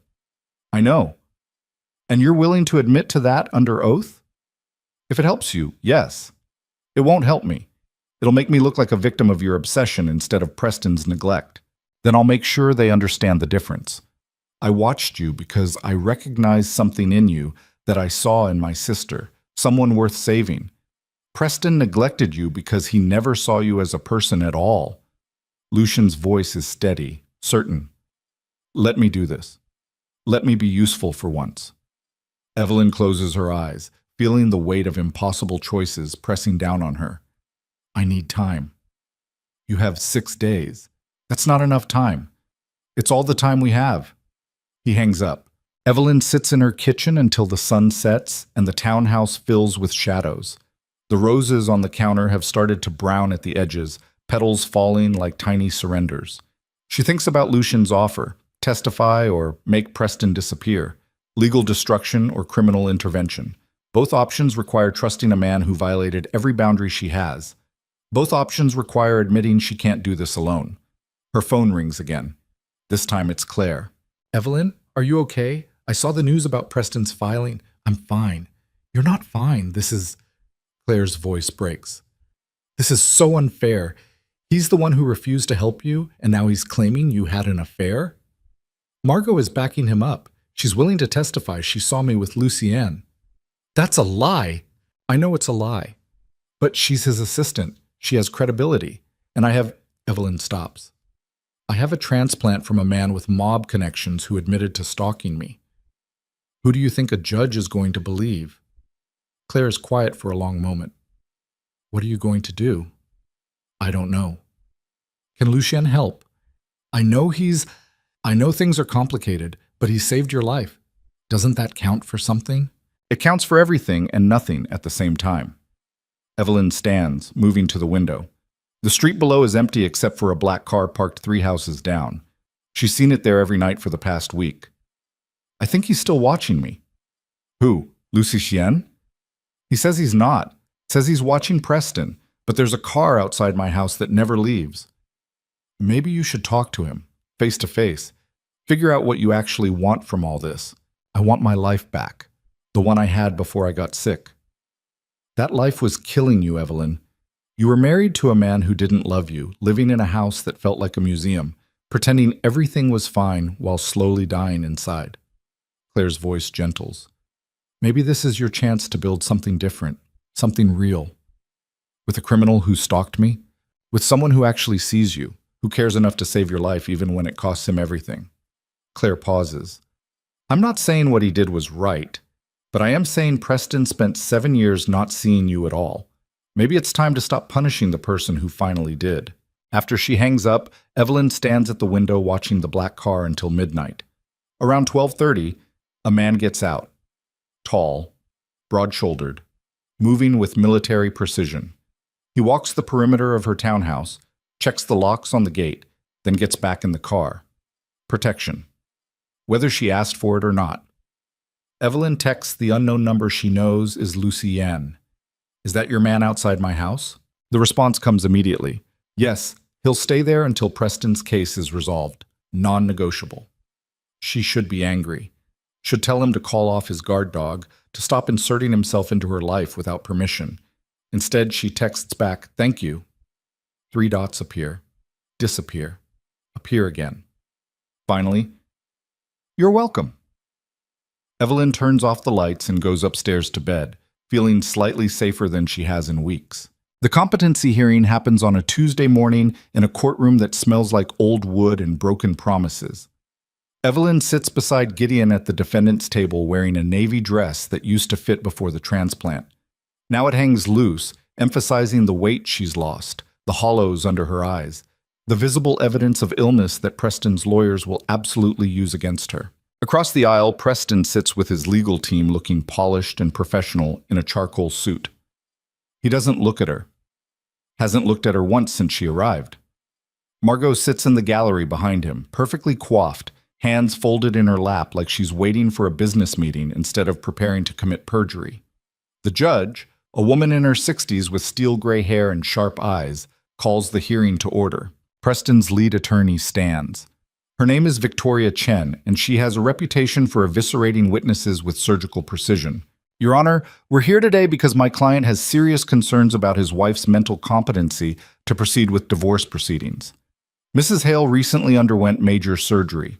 She's on multiple medications that affect cognitive function, and there's substantial evidence suggesting she's made questionable decisions under the influence of a man with documented criminal connections. Gideon rises. Objection. Mrs. Hale's medical decisions have nothing to do with her competency to divorce a husband who refused to save her life. The refusal to donate is not at issue here, Victoria shoots back. What's at issue is Mrs. Hale's judgment in accepting a transplant from Lucien Moreau, a man currently under federal investigation, and subsequently allowing him to interfere in her personal and legal affairs. The judge holds up a hand. I'll allow testimony regarding Mrs. Hale's decision-making process. But Ms. Chen, keep your questions relevant to competency. This isn't a trial about Mr. Moreau's background. Of course, Your Honor. Victoria calls Margot to the stand. Margot takes the oath with steady hands and a calm expression. She's wearing a beige suit that screams professional respectability. Her makeup is subtle, her hair pulled back in a neat bun. She looks like someone who would never lie. Ms. Warren, Victoria begins, how long have you worked for Preston Hale? 8 years. I've been his executive assistant since he made partner. In that time, did you interact with Mrs. Hale regularly? Yes, I coordinated Mr. Hale's social calendar, which often included events with his wife. Did you notice anything unusual about Mrs. Hale's behavior in the months leading up to her illness? Margot's expression turned sympathetic, concerned.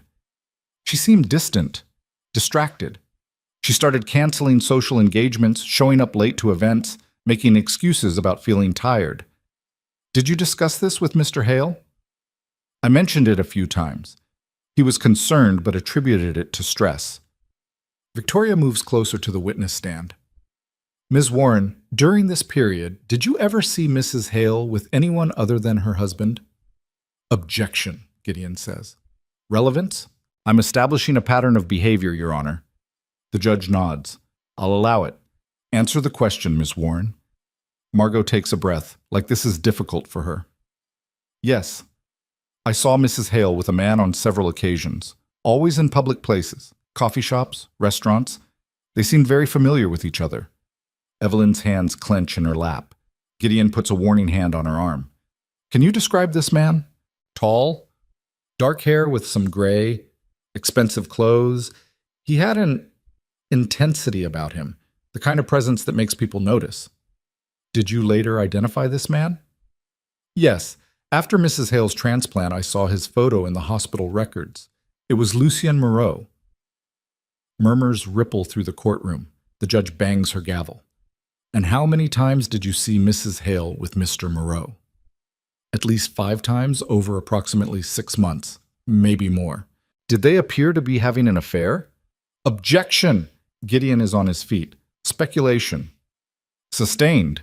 Rephrase, Ms. Chen. Did their interactions appear romantic in nature? Margot hesitates, playing the part of reluctant witness perfectly. They sat very close, talked intimately. On one occasion, I saw him touch her hand across the table. It seemed inappropriate for a married woman. Evelyn feels sick. Every word is a calculated lie, delivered with just enough hesitation to seem believable. Victoria continues. After Mrs. Hale's transplant, did you notice any changes in her behavior toward Mr. Moreau? She became defensive when anyone questioned their relationship, secretive about where she was staying during recovery. And according to hospital records, Mr. Moreau visited her frequently, sometimes late at night. Thank you, Miss Warren. No further questions. Gideon stands for cross-examination. Miss Warren, you said you saw Mrs. Hale with Mr. Moreau at least 5 times over 6 months. Do you have any documentation of these encounters? Photos, credit card receipts, calendar entries? No, I didn't think to document them at the time. How convenient. So we're just supposed to take your word for it. I'm under oath. So you are. Let me ask you something else. Did you ever see Mrs. Hale and Mr. Moreau kiss, embrace, engage in any overtly romantic behavior? Margot shifts slightly. Not that I witnessed personally. Not that you witnessed. So your testimony about an affair is based entirely on your interpretation of how close they sat in one instance of hand-touching? It was more than that. It was the way they looked at each other. The way they looked at each other. Gideon's voice drips skepticism. Ms. Warren, isn't it true that you were present when Mr. Hale received the call from Blackthorn Medical asking him to undergo compatibility testing? Yes. And isn't it true that you were the one who called Mrs. Hale on Mr. Hale's behalf to inform her he was declining the donation? Margot's jaw tightens. Mr. Hale asked me to make that call, yes. How did Mrs. Hale react? She was upset. Upset. Can you be more specific?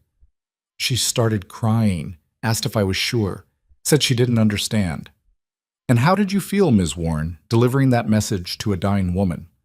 Victoria jumps up. Objection. The witness's feelings are irrelevant. I'm establishing bias, Your Honor. The judge considers. I'll allow it. Answer the question, Ms. Warren. Margot's professional mask slips slightly.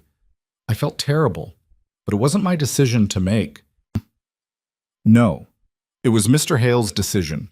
The man you've worked for loyally for 8 years.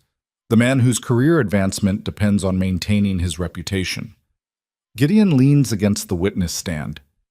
Isn't it possible that your testimony today is motivated by loyalty to your employer rather than concern for truth? No, I'm telling the truth. Are you? Because I find it very convenient that you remember 5 separate encounters between Mrs. Hale and Mr. Moreau over 6 months, but you can't remember a single specific date, time, or location for any of them. It was months ago. I didn't realize it would be important. Or it never happened, and you're lying to protect your boss. Gideon straightens. No further questions. Margot steps down, her composure slightly cracked but still intact. Victoria calls two more witnesses, a neighbor who claims to have seen Evelyn leaving her townhouse at odd hours, and a medical consultant who testifies that the immunosuppressant medications can cause mood changes and impaired judgment. By lunch, Evelyn feels like she's been flayed open. They break for 90 minutes. Gideon pulls her into a consultation room off the main corridor. She's good, he admits. Margot's testimony was convincing enough to plant doubt, and the medical testimony about medication side effects isn't helping. So what do? We put you on the stand this afternoon. Let the judge see you're lucid, competent, and fully capable of making your own decisions. He pulls out his notes. I'll walk you through the timeline. When you got sick, when Preston refused to help, when Lucien entered the picture. Keep your answers simple and direct. Don't elaborate unless I ask. What about Lucien? Is he coming? He's in the building, waiting to testify if we need him. Gideon studies her face. Do we need him? Evelyn thinks about Lucien's offer to make Preston disappear, about the black car outside her house every night, about white roses and stolen medical records and a kidney she can't return. Yes, she says quietly, we need him.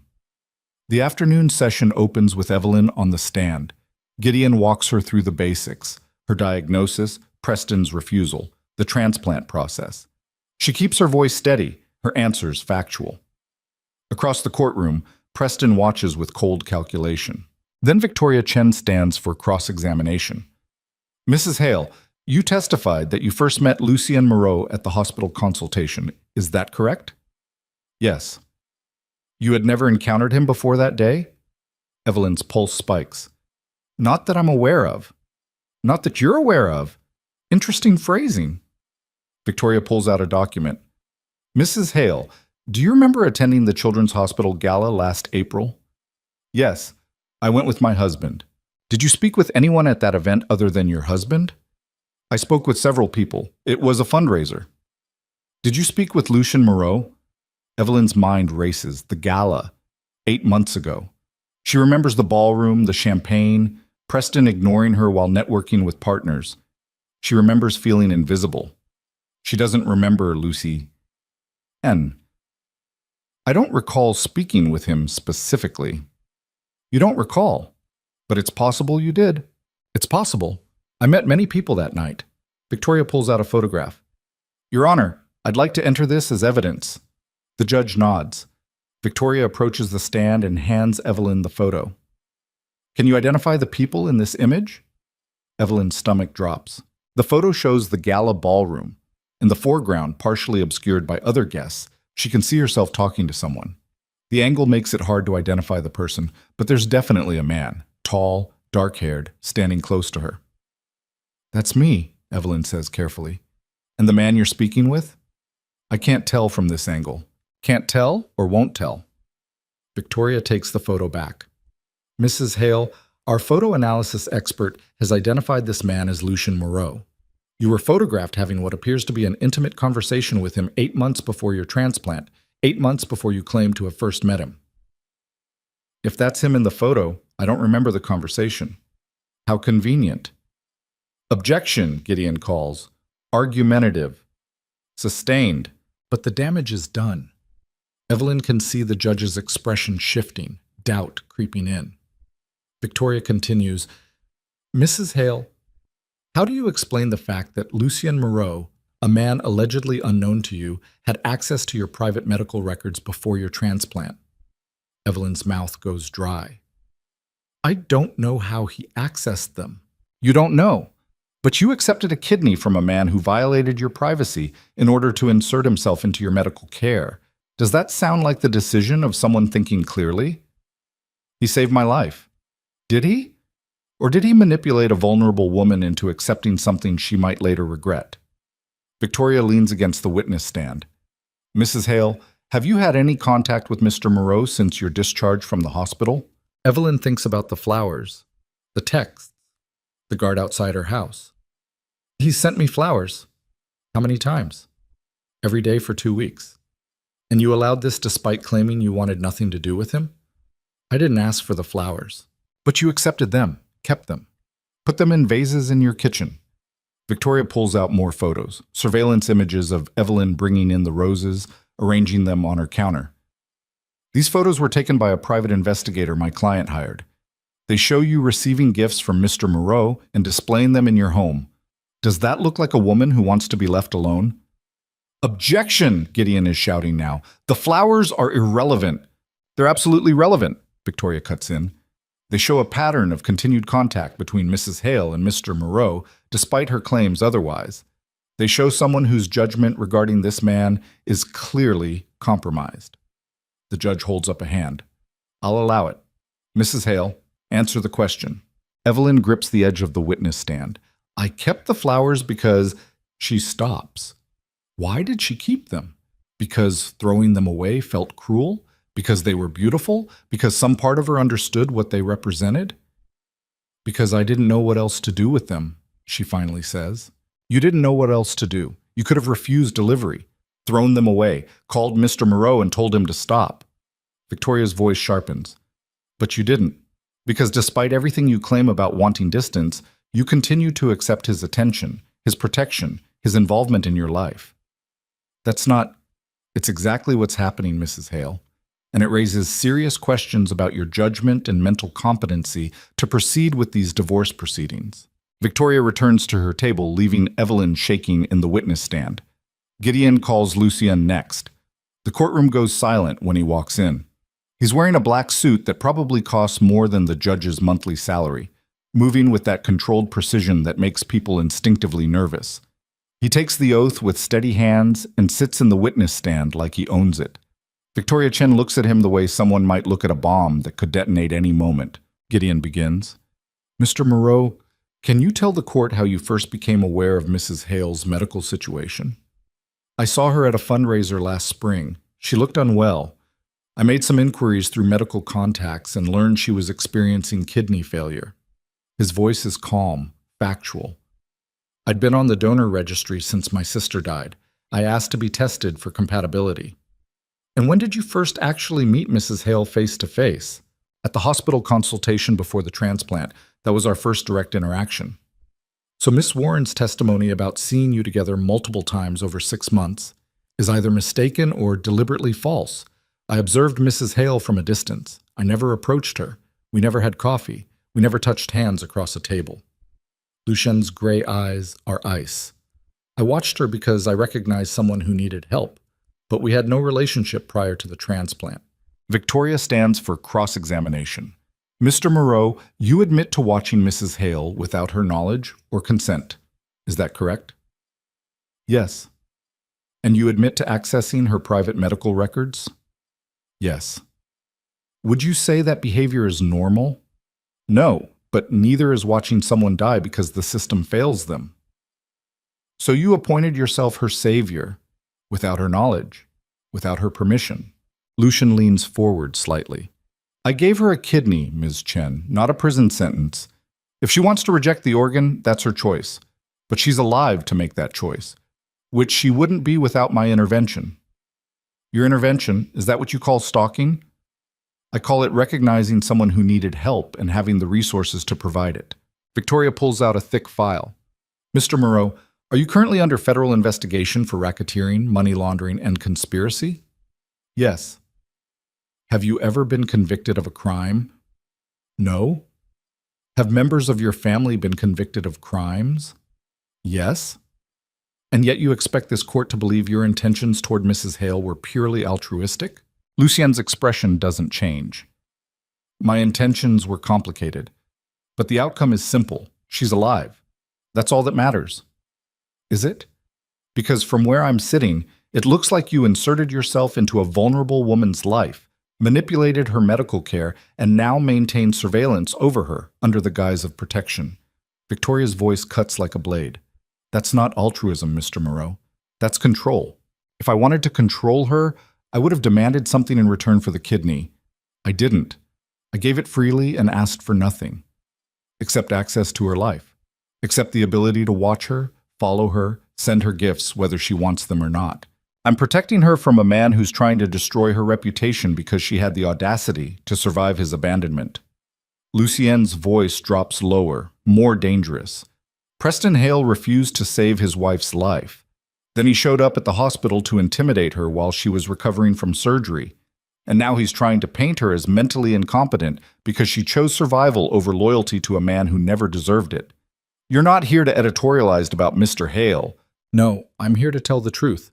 And the truth is Preston Hale is a coward who's destroying his wife because he can't stand the fact that someone else was willing to do what he wasn't. The courtroom erupts. The judge bangs her gavel repeatedly. Order, Mr. Moreau. You will restrict your answers to the questions asked. Lucien sits back, completely unfazed. Of course, Your Honor. Victoria's face is tight with fury. No further questions. Gideon stands. Redirect, Your Honor. Mr. Moreau, in all your interactions with Mrs. Hale, have you ever forced her to do anything against her will? No. Have you ever threatened her? No. Have you ever asked for anything in return for the kidney donation? No. Then what do you want from her? Lucien is quiet for a long moment. His eyes find Evelyn across the courtroom. I want her to survive, he says quietly. And I want her to be happy, even if that happiness doesn't include me. The words hang in the air. Gideon nods. No further questions. The judge calls a 15-minute recess.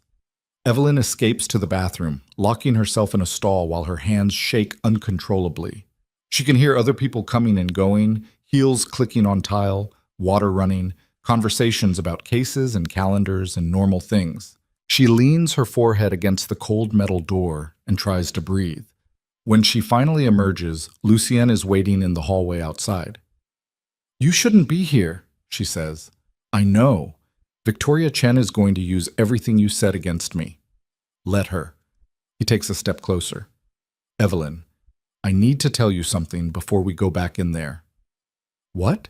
Preston's planning something. I don't know what yet, but my people have been tracking his movements. He met with someone last night, someone with connections to organized crime. Evelyn's blood runs cold. What kind of connections? The kind that hurt people for money. Lucien's jaw tightens. I think he's trying to set me up. Or maybe you, maybe both of us. That's insane. Is it? He's losing this case. He knows it. The judge can see through Margot's lies. Your testimony was strong. Mine backed you up. Lucien glances down the hallway. When people like Preston feel cornered, they do desperate things. What are you saying? I'm saying we need to end this today, before he has a chance to make his move. How? Lucien pulls out his phone and shows her a video file. Watch this. Evelyn takes the phone. The video shows Preston in what looks like a hotel room. He's with someone, a woman who definitely isn't his wife. They're kissing, more than kissing. The timestamp reads 6 months ago. Where did you get this? Evelyn whispers. That doesn't matter. What matters is this ends Preston's credibility, his claim that you're the unfaithful one. His entire case. Lucien's eyes are steady on hers. Give this to Gideon. Let him enter it as evidence. Watch Preston's world burn. Evelyn stares at the video, feeling sick and vindicated and furious all at once. Who is she? Does it matter? Yes. Lucien takes the phone back and swipes to another photo. A professional headshot of a woman in business attire. Margot, of course. He's been sleeping with his assistant while claiming I'm the one having an affair. Yes. For how long? At least 2 years based on the evidence I've collected. Evelyn looks up at him. You've been investigating Preston. I've been protecting you. This is what protection looks like. This is blackmail. This is leverage. There's a difference. Lucien's voice gentles. I know this isn't how you wanted to win. But Preston isn't fighting fair. Why should you? Because I'm not like him. I'm not like you. No, you're better than both of us. Which is exactly why you deserve to walk out of that courtroom free. He presses the phone into her hands. Use it or don't. But decide fast. The recess is almost over. He walks away, leaving Evelyn holding a weapon she never wanted and can't afford not to use. She finds Gideon in the consultation room going over notes. I need to show you something, she says. She hands him the phone. Gideon watches the video without expression, then watches it again. When he finally looks up, there's something predatory in his eyes. Where did you get this? Lucien. Can he authenticate the source? Do you really want to know? Gideon thinks about it. No, probably not. He stands. This changes everything. If I enter this, Preston's case collapses. Margot's credibility evaporates. The judge will see this for what it is, a vindictive husband trying to destroy his wife because she chose to survive. So use it. Are you sure? Once this goes public, there's no taking it back. Preston will be humiliated. His career could end, and people will know Lucien Moreau was involved in obtaining this evidence. I don't care about Preston's career, and Lucien... She stops. Lucien made his choice. I'm making mine. Gideon nods slowly. Then let's end this. They return to the courtroom. The judge settles back at the bench. Does either side have additional evidence to present? Gideon stands. Yes, Your Honor. The defense would like to enter new evidence that directly contradicts Mr. Hale's claims regarding his wife's fidelity. Victoria shoots to her feet. Objection! We weren't notified of additional evidence. We only obtained it this morning, but I believe Your Honor will find it highly relevant to the question of Mrs. Hale's competency and Mr. Hale's credibility. The judge gestures. Approach. Both lawyers move to the bench. Gideon shows the judge his tablet with the video cued. Evelyn watches the judge's expression shift from skepticism to shock to cold fury. Ms. Chen, I suggest you discuss this with your client before I make it part of the public record. Victoria's face goes pale. She returns to Preston's table and leans down to whisper in his ear. Evelyn watches Preston's composure crack for the first time. His face flushes. His hands clench. He starts to stand. Victoria puts a hand on his shoulder, pushing him back down. They confer in heated whispers for several minutes. Finally, Victoria stands. Your Honor, my client would like to request a recess to consider settlement options. I thought as much. The judge's voice is ice. We'll reconvene tomorrow at 9 a.m. Mr. Hale, I strongly suggest you use this time to reconsider your position. Dismissed. The gavel comes down. Evelyn stands on shaking legs. Gideon grips her elbow, steadying her. Across the courtroom, Preston is staring at her with naked hatred. And in the back row, Lucien Moreau watches with eyes like a storm about to break. The settlement negotiations happen in a conference room with windows that overlook the entire city. Evelyn sits beside Gideon at a long table while Preston and Victoria Chen occupy the opposite side, maintaining careful distance like opposing armies under temporary ceasefire. Preston hasn't looked at her once since they sat down. Victoria spreads documents across the table with methodical precision. My client is prepared to offer the following terms. Full dissolution of marriage with no contest. Mrs. Hale retains her maiden name, and Mr. Hale will continue her medical insurance coverage for 18 months post-divorce. That's generous, Gideon says, voice dripping sarcasm. Considering he tried to destroy her credibility yesterday. My client made errors in judgment. He's willing to acknowledge that and move forward amicably. Amicably. Gideon laughs without humor.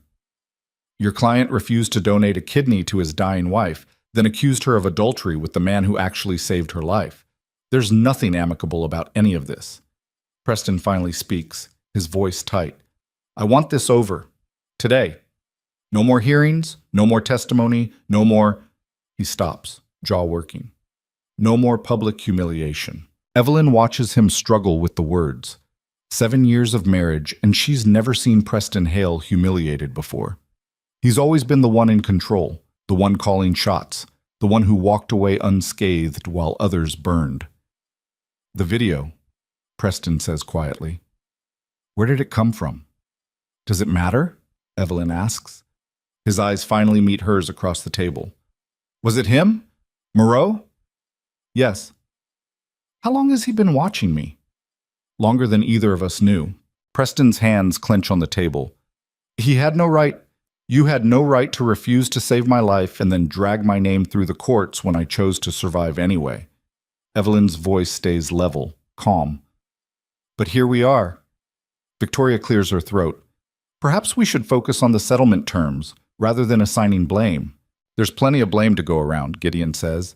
But my client is willing to accept the proposed terms with one addition. Mr. Hale will publicly acknowledge that Mrs. Hale never engaged in any inappropriate relationship before or during their marriage. A statement to that effect will be released to the press. Preston's face flushes. Absolutely not. Then we go back to court tomorrow, and I enter the video as evidence. Let the judge and every news outlet in the city watch you commit adultery with your assistant while your wife was dying. Gideon leans forward. Your choice, Preston. Salvage what's left of your dignity or watch it burn completely. The silence that follows is suffocating. Finally, Victoria whispers something to Preston. He shakes his head violently. She whispers again, more urgently. Fine, Preston spits. I'll sign the statement. But I want it on record that this entire situation was manipulated by Lucien Moreau from the beginning. Put whatever you want on record, Evelyn says quietly. It doesn't change the fact that he saved me and you didn't. The words land like a final verdict. Preston stands abruptly, his chair scraping against the floor. We're done here. Victoria, finalize the paperwork. He walks out without another word, leaving his lawyer to clean up the wreckage. 2 hours later, Evelyn signs divorce papers in the same conference room where her marriage legally ended. Her signature looks steadier than it did at the competency hearing, each letter formed with careful deliberation. Gideon witnesses the documents and slides them across to Victoria, who does the same. It's done, Gideon says. You're free. Free. The word should feel triumphant. Instead, it just feels empty. Evelyn walks out of the building into afternoon sunlight that feels too bright after hours under fluorescent lights. The city moves around her, people rushing to appointments, taxis honking, construction noise echoing between buildings. Normal life continuing while hers has been completely dismantled and rebuilt into something she doesn't quite recognize. The black car is waiting at the curb. Lucian's driver stands beside it, opening the door when he sees her approach. Mrs. Hale, Mr. Moreau asked me to bring you somewhere. I didn't agree to go anywhere. He said you'd say that. He also said to tell you it's important, please. Evelyn should refuse, should call her own car, go back to the townhouse, start figuring out what her life looks like now that she's officially divorced and carrying a criminal's kidney. Instead, she gets in the car. They drive through Manhattan, leaving behind the corporate towers and expensive boutiques for the older neighborhoods near the water. The car finally stops in front of a community center in a part of the city Evelyn hasn't visited in years. Lucien is waiting outside, leaning against the brick wall in dark jeans and a gray sweater.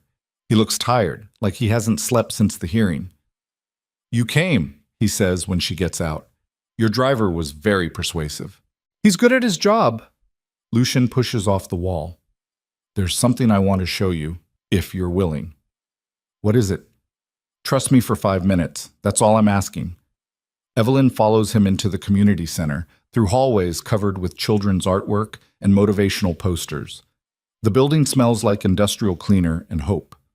They pass classrooms where kids are doing homework, a gymnasium where teenagers play basketball, a kitchen where volunteers prepare dinner. Lucien leads her to a large room at the back of the building. Inside, about 20 children ranging from 6 to 16 sit at tables working on various projects. A few adults supervise, offering help and encouragement. What is this, Evelyn asks? After-school program for kids in the foster system. Most of them have been through multiple placements. Some have health issues that make them hard to adopt. All of them need somewhere safe to go after school. Lucien watches the children with an expression Evelyn has never seen on his face before. Something gentle, almost tender. My sister Serafina started this program 5 years ago. I've been funding it since she moved to Chicago. A girl around 8 years old notices them and runs over. Lucien, you came! He crouches down to her level. Of course I came, Arya. I promised, didn't I? Did you bring the art supplies? In my car. I'll get them before I leave. He gestures to Evelyn. This is my friend Evelyn. Evelyn, this is Arya. Arya studies Evelyn with serious dark eyes. Are you sick? You look tired. I was sick, but I'm getting better. That's good. Being sick is scary. Arya glances at Lucien. My brother Nico is sick sometimes. He has asthma, but Lucien makes sure he has medicine. Your brother is here? Over there. Arya points to a boy around 12 hunched over a sketchbook. He's drawing. He's really good. 2 more children approach. Another boy, older, maybe 15, with wary eyes and defensive posture. Lucien, didn't think you'd make it today. Had some business to handle, Elio, but I'm here now. Lucien stands. How's school? It's school. Still boring. Still better than the alternative. Ilio's expression softened slightly. Yeah, I guess. Arya tugs on Evelyn's hand. Do you want to see what I'm making? It's a bracelet. Before Evelyn can answer, the little girl is pulling her toward one of the tables covered with beads and string. Evelyn sits down while Arya chatters about color combinations and patterns, her small fingers working with surprising skill. Across the room, Lucien is talking with Nico, looking at his drawings with genuine interest. The boy's face lights up as he explains his technique. Evelyn watches this dangerous man who stalked her and saved her life interact with these children like they're the most important people in the world. No calculation, no control, just presence. Lucien brings us stuff, Arya says, threading beads onto her bracelet. Art supplies and books and sometimes pizza. He says it's important to have things that make you happy. That's nice of him. He's nice, even when he looks scary. Arya ties off the bracelet and hands it to Evelyn. For you, so you remember to get better. The bracelet is made of blue and white beads in an alternating pattern, clumsy but beautiful in its sincerity. Thank you, Arya. It's perfect. One of the adult supervisors, a woman in her 40s with kind eyes, approaches. You must be Evelyn. Lucien mentioned you might visit. He did? He talks about you sometimes, says you're strong. The woman extends her hand. I'm Margaret. I run the program. They shake hands. Evelyn slips the bracelet onto her wrist. How long has Lucien been coming here? She asks. Since his sister started the program. He was just financial support at first, paid the rent, covered supplies, funded the staff positions. But about 3 years ago, he started showing up in person, playing basketball with the older kids, helping with homework, just being present. Margaret watches Lucien demonstrate drawing techniques to Nico. These kids don't have a lot of adults they can count on. Lucien showing up consistently. It matters. Even knowing who he is, what his family does, Margaret's expression doesn't change. I know exactly who he is. I also know he's never brought violence near these children, never used this place for anything except helping kids who need it. She pauses. People are complicated, Evelyn, Lucien more than most. But with these kids, he's exactly who they need him to be. Evelyn watches Arya run over to show Lucien her bracelet-making skills, watches him praise her work with genuine enthusiasm, watches Elio's defensive posture soften when Lucien asks about his latest essay. Why did he bring me here? Evelyn asks quietly. You'd have to ask him, but if I had to guess. Margaret smiles. He wanted you to see who he is when he's not trying to save anyone, when he's just himself. They stay for another hour. Evelyn helps Arya finish 3 more bracelets while Lucien plays basketball with Elio and some of the older boys. She watches him move, still careful of his incision, still managing pain he won't acknowledge, and realizes this is what redemption actually looks like for him. Not grand gestures or organ donations, just showing up, being present, making sure kids who've been abandoned know someone gives a damn. As they're leaving, Nico approaches Evelyn shyly. Can I show you something? He leads her to a wall covered with artwork. Most of it is the kind of chaotic creativity you'd expect from kids. Bright colors, abstract shapes, enthusiastic imperfection. But in the corner hangs a pencil drawing that makes Evelyn's breath catch. It's a portrait of Lucien. The detail is extraordinary, every line of his face captured with precision, his eyes rendered with depth that shouldn't be possible from someone so young. But it's the expression Nico captured that stops her. Not the controlled mask Lucien shows the world, something underneath. Grief and determination and fierce protectiveness. He sat for me, Nico says quietly. Told me I could draw whatever I saw, so I drew this. It's incredible. He says I have talent, says when I'm older, he'll help me get into art school if I want. The boy's voice wavers slightly. Nobody ever said stuff like that to me before. Evelyn looks at the drawing, at this child's perception of a man the world calls a criminal, and sees something she's been refusing to acknowledge. Lucien Moreau is exactly as dangerous as everyone says, and exactly as capable of profound kindness. The two truths exist simultaneously without canceling each other out. They drive back toward the city in comfortable silence. Evelyn watches the neighborhoods change through the car window, processing everything she saw. "Why did you take me there?" she finally asks. Lucien doesn't look away from the window. "Because you need to understand something about me before you make any decisions." "What decisions?" "Whether you can live with having my kidney. Whether you can forgive what I did to get it inside you. Whether—" He stops. "Whether there's any possibility of us ever being something other than donor and recipient." Evelyn's heart kicks against her ribs. "Is that what you want? For us to be something? I want you to survive. Everything else is secondary." He finally turns to look at her. "But yes, if I'm being honest, which I'm trying to be now, I want more than that. I want to know you, to understand what makes you laugh and what keeps you awake at night, and whether you prefer coffee or tea in the morning."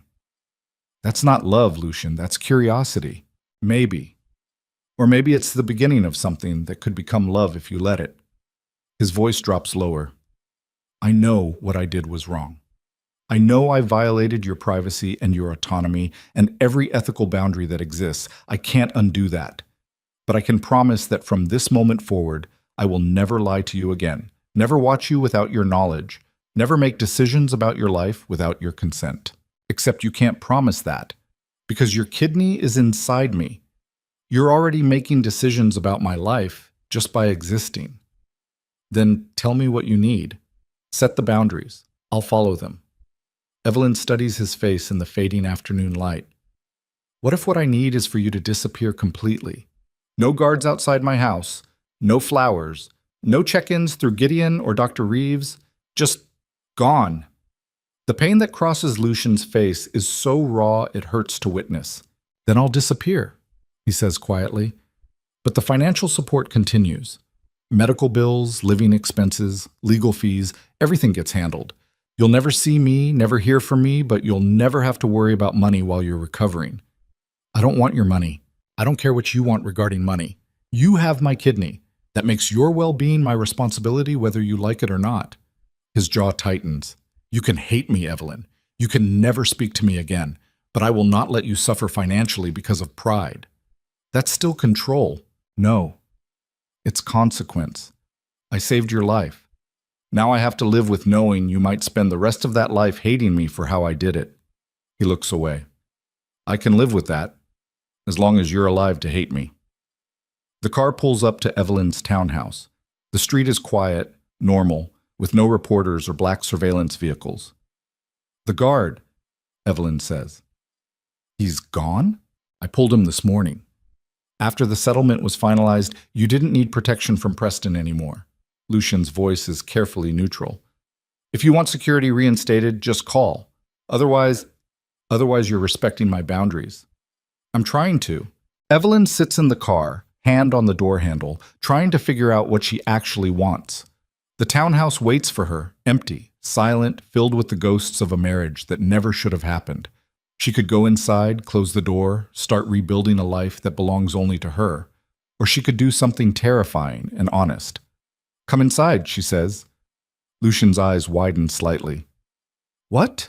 "Come inside, have coffee or tea or whatever normal people drink when they're trying to figure out if they can stand each other." She opens the car door. "You wanted to know me. Here's your chance." He follows her up the steps and into the townhouse that still feels like Preston's despite the fact that he's never coming back. Evelyn leads Lucien to the kitchen with its marble countertops and expensive appliances that have barely been used. "Coffee or tea?" she asks. "Coffee, black." She makes 2 cups using the machine Preston bought and never learned to operate. They sit at the kitchen island, the same place she sat alone after being told she was dying, after Preston refused to donate, after her entire world collapsed. "This place doesn't feel like you," Lucien says, looking around. "It never did. Preston chose everything. I just lived in it." "What would you choose if you were starting over?" Evelyn thinks about it.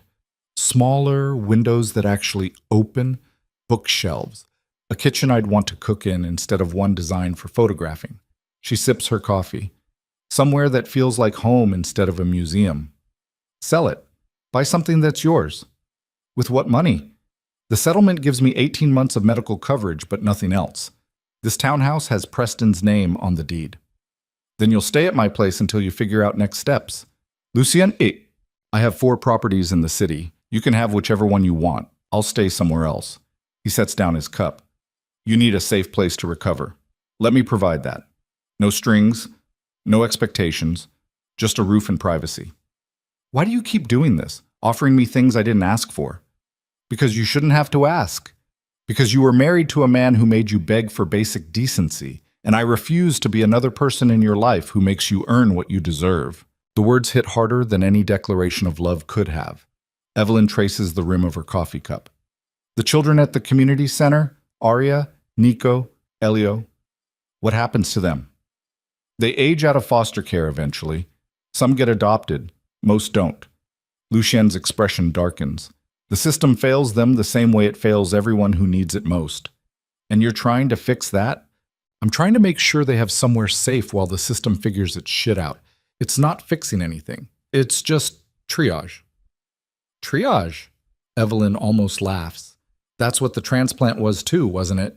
You saw someone bleeding out and decided to stop the bleeding, whatever it took. Yes, even if it meant crossing every line. Even then. They sit in silence, drinking coffee in the kitchen that never felt like home. Finally, Evelyn speaks. I don't know if I can forgive what you did. The stalking, the medical records, all of it, but she stops, choosing her words carefully. But I understand why you did it, and I think that's going to have to be enough for now. Enough for what? Enough for me to try. To see if we can be, I don't know, friends. Maybe more eventually, but friends first. Lucien's expression doesn't change, but something in his eyes shifts. I can do friends. Can you? Because friendship requires honesty and boundaries and not sending people to investigate my ex-husband. In my defense, investigating your ex-husband led to the video that won your case. That's not the point. What is the point? The point is, if we're going to do this, whatever this is, you have to trust me to handle my own problems. No more surveillance. No more manipulation. No more deciding you know what's best for me. Lucien is quiet for a long moment. I can try, but you need to understand something about me, Evelyn. Protection is how I show love. It's the only language my family ever taught me. If someone I care about is threatened, my instinct is to eliminate the threat, permanently if necessary. That's terrifying. I know, but it's honest. He meets her eyes. You want boundaries? Here's mine. I will never lie to you. I will never hide what I'm capable of, and I will never apologize for keeping you safe, even if the methods make you uncomfortable. So we're just supposed to accept that we're fundamentally incompatible? You're a criminal who solves problems with violence, and You're what? A victim who survived by accepting help from a monster? Lucien's voice sharpens. Don't diminish yourself like that. You survived because you're stronger than anyone gave you credit for. Strong enough to walk away from a marriage that was killing you. Strong enough to accept a kidney from someone you had every reason to fear. Strong enough to stand in a courtroom and refuse to be destroyed by a man who abandoned you. That's not strength. That's just desperation. No. Desperation is what Preston showed when he tried to discredit you rather than face his own cowardice. Strength is what you showed every single day of this nightmare. Lucien leans forward. You want to know why I watched you for 6 months? Because I recognize that strength. Because I saw someone fighting to survive in a world that had already written her off. And I decided she was worth saving, even if she never knew I existed. Evelyn feels tears burning behind her eyes. You don't even know me. I know you kept your mother's disapproval from breaking you. I know you filed for divorce the same day Preston refused to donate. I know you walked 5 blocks with a failing kidney rather than stay somewhere you felt unsafe. His voice drops to something almost tender. I know you're brave enough to sit here drinking coffee with a man whose kidney is keeping you alive even though everything about this situation terrifies you. That's enough for me to know you're extraordinary. The tears spill over. Lucien doesn't move to comfort her, doesn't offer empty platitudes or try to fix what's breaking. He just sits there, present and steady, while she cries for the first time since the diagnosis. When she finally stops, her coffee has gone cold. I'm going to need time, she says, voice rough, to figure out what this is, what we are. Take all the time you need. And you're going to need to be patient, actually patient, not just watching from a distance and calling it respect. I can do that. And if I decide this is too complicated, if having your kidney inside me makes any kind of relationship impossible, then we stay donor and recipient. Nothing more. Lucien stands. But I hope you'll give us a chance to be something else. He's at the door when Evelyn calls out, "Lucien, the loft in the meatpacking district, the one with all the books and the view of the river." He turns back. "Is that offer still open? To stay there while I figure things out?" Something like hope crosses his face. "Yes." "Then I'll take it. But you're staying somewhere else, and no guards outside the building." "Deal. I'll have my things moved out by tomorrow." "Where will you go?" "I have a place in Brooklyn. Quieter. Less convenient, but it'll work." He leaves, and Evelyn is alone in the townhouse for what might be the last time. She walks through the rooms slowly, looking at furniture Preston chose, art his mother selected, the carefully curated emptiness of a life she never wanted. In the bedroom, she packs a bag with clothes and medications and the few personal items that actually belong to her. Her phone rings. Claire. "I heard about the settlement," her sister says. "Are you okay?" "I don't know. Ask me in 6 months." "Where are you going to stay?" Evelyn thinks about the loft with its floor-to-ceiling windows and walls of books. "Somewhere new." "Do you need help moving?" "No, I don't have much to take." "Evelyn," Claire's voice wavers. "Sorry. For not believing you. For letting Mom convince me you were being dramatic. For not being there when you needed me." "I know." Is that all? Just I know? What else do you want me to say, Claire? That it's okay?" "It's not okay. You abandoned me when I was dying." Evelyn sits on the edge of the bed. "But you're apologizing now, and I'm still here to hear it, so maybe that's enough." "Can I see you? When you're settled?" "Maybe. Eventually." "I love you." "I know that too." She hangs up and finishes packing. The move happens over 3 days. Lucien's people handle the logistics, packing, transportation, setting up the loft exactly how Evelyn wants it. She never sees Lucien during the process, but his presence is everywhere in the small touches. Fresh flowers in every room, her medications organized in the bathroom, groceries stocked according to the dietary restrictions Dr. Reeves outlined. The loft transforms from Lucien's space into something neutral, somewhere she can breathe. On the 4th morning, Evelyn wakes to sunlight streaming through floor-to-ceiling windows and realizes this is the first place that's ever felt like hers. She makes coffee and sits by the window watching the river. Her phone buzzes with a text from an unknown number. "I hope you're settling in. Let me know if you need anything." L. She types back, "Thank you for everything." 3 dots appear, disappear, appear again. Finally, "You're welcome. Take care of yourself, Evelyn." She sets down her phone and touches her side where the incision has healed into a thin scar. Lucien's kidney, his blood type, his tissue markers integrated into her immune system forever. Connected whether she wants it or not. But maybe that's not the prison she thought it would be. The weeks blur into months. Evelyn establishes routines. Medications at 8 a.m. and 8 p.m. exactly. Follow-up appointments with Dr. Reeves 3 times a week, then twice, then weekly. Physical therapy to rebuild strength. Dietary adjustments as her new kidney establishes itself. She starts volunteering at the community center where Arya and Nico and Elio spend their afternoons. Margaret welcomes her without questions, putting her to work helping kids with homework and art projects. Arya attaches herself to Evelyn immediately, chattering about school and friends and the bracelet-making business she's convinced will make her rich. Nico shows her his latest drawings. Elio slowly drops his defensive posture and starts talking about college applications. Lucien visits once a week, always on Thursdays, always for exactly 2 hours. He plays basketball with the older kids, helps with homework, brings supplies Margaret requests. He and Evelyn maintain careful distance, friendly but not intimate, present but not presumptuous. Sometimes their hands brush when reaching for the same art supply. Sometimes their eyes meet across the room and hold for a moment too long. Sometimes Evelyn catches herself watching him interact with the children and feeling something warm and complicated unfold in her chest. 3 months after the divorce, Gideon calls with news. "Preston's been disbarred," he says. The ethics review turned up more than just the affair. Financial impropriety, conflict of interest violations, the works. Morrison and Chase terminated his partnership. Good, Evelyn says without hesitation. There's more. Margot filed a harassment suit against him, claims he coerced her into the affair and then threatened her job when she tried to end it. Is it true? Probably. Preston's pattern is pretty clear. He uses people until they're no longer useful, then discards them. Gideon pauses. You dodged a bullet, Evelyn, getting out when you did. I didn't dodge anything. I survived being shot at point-blank range.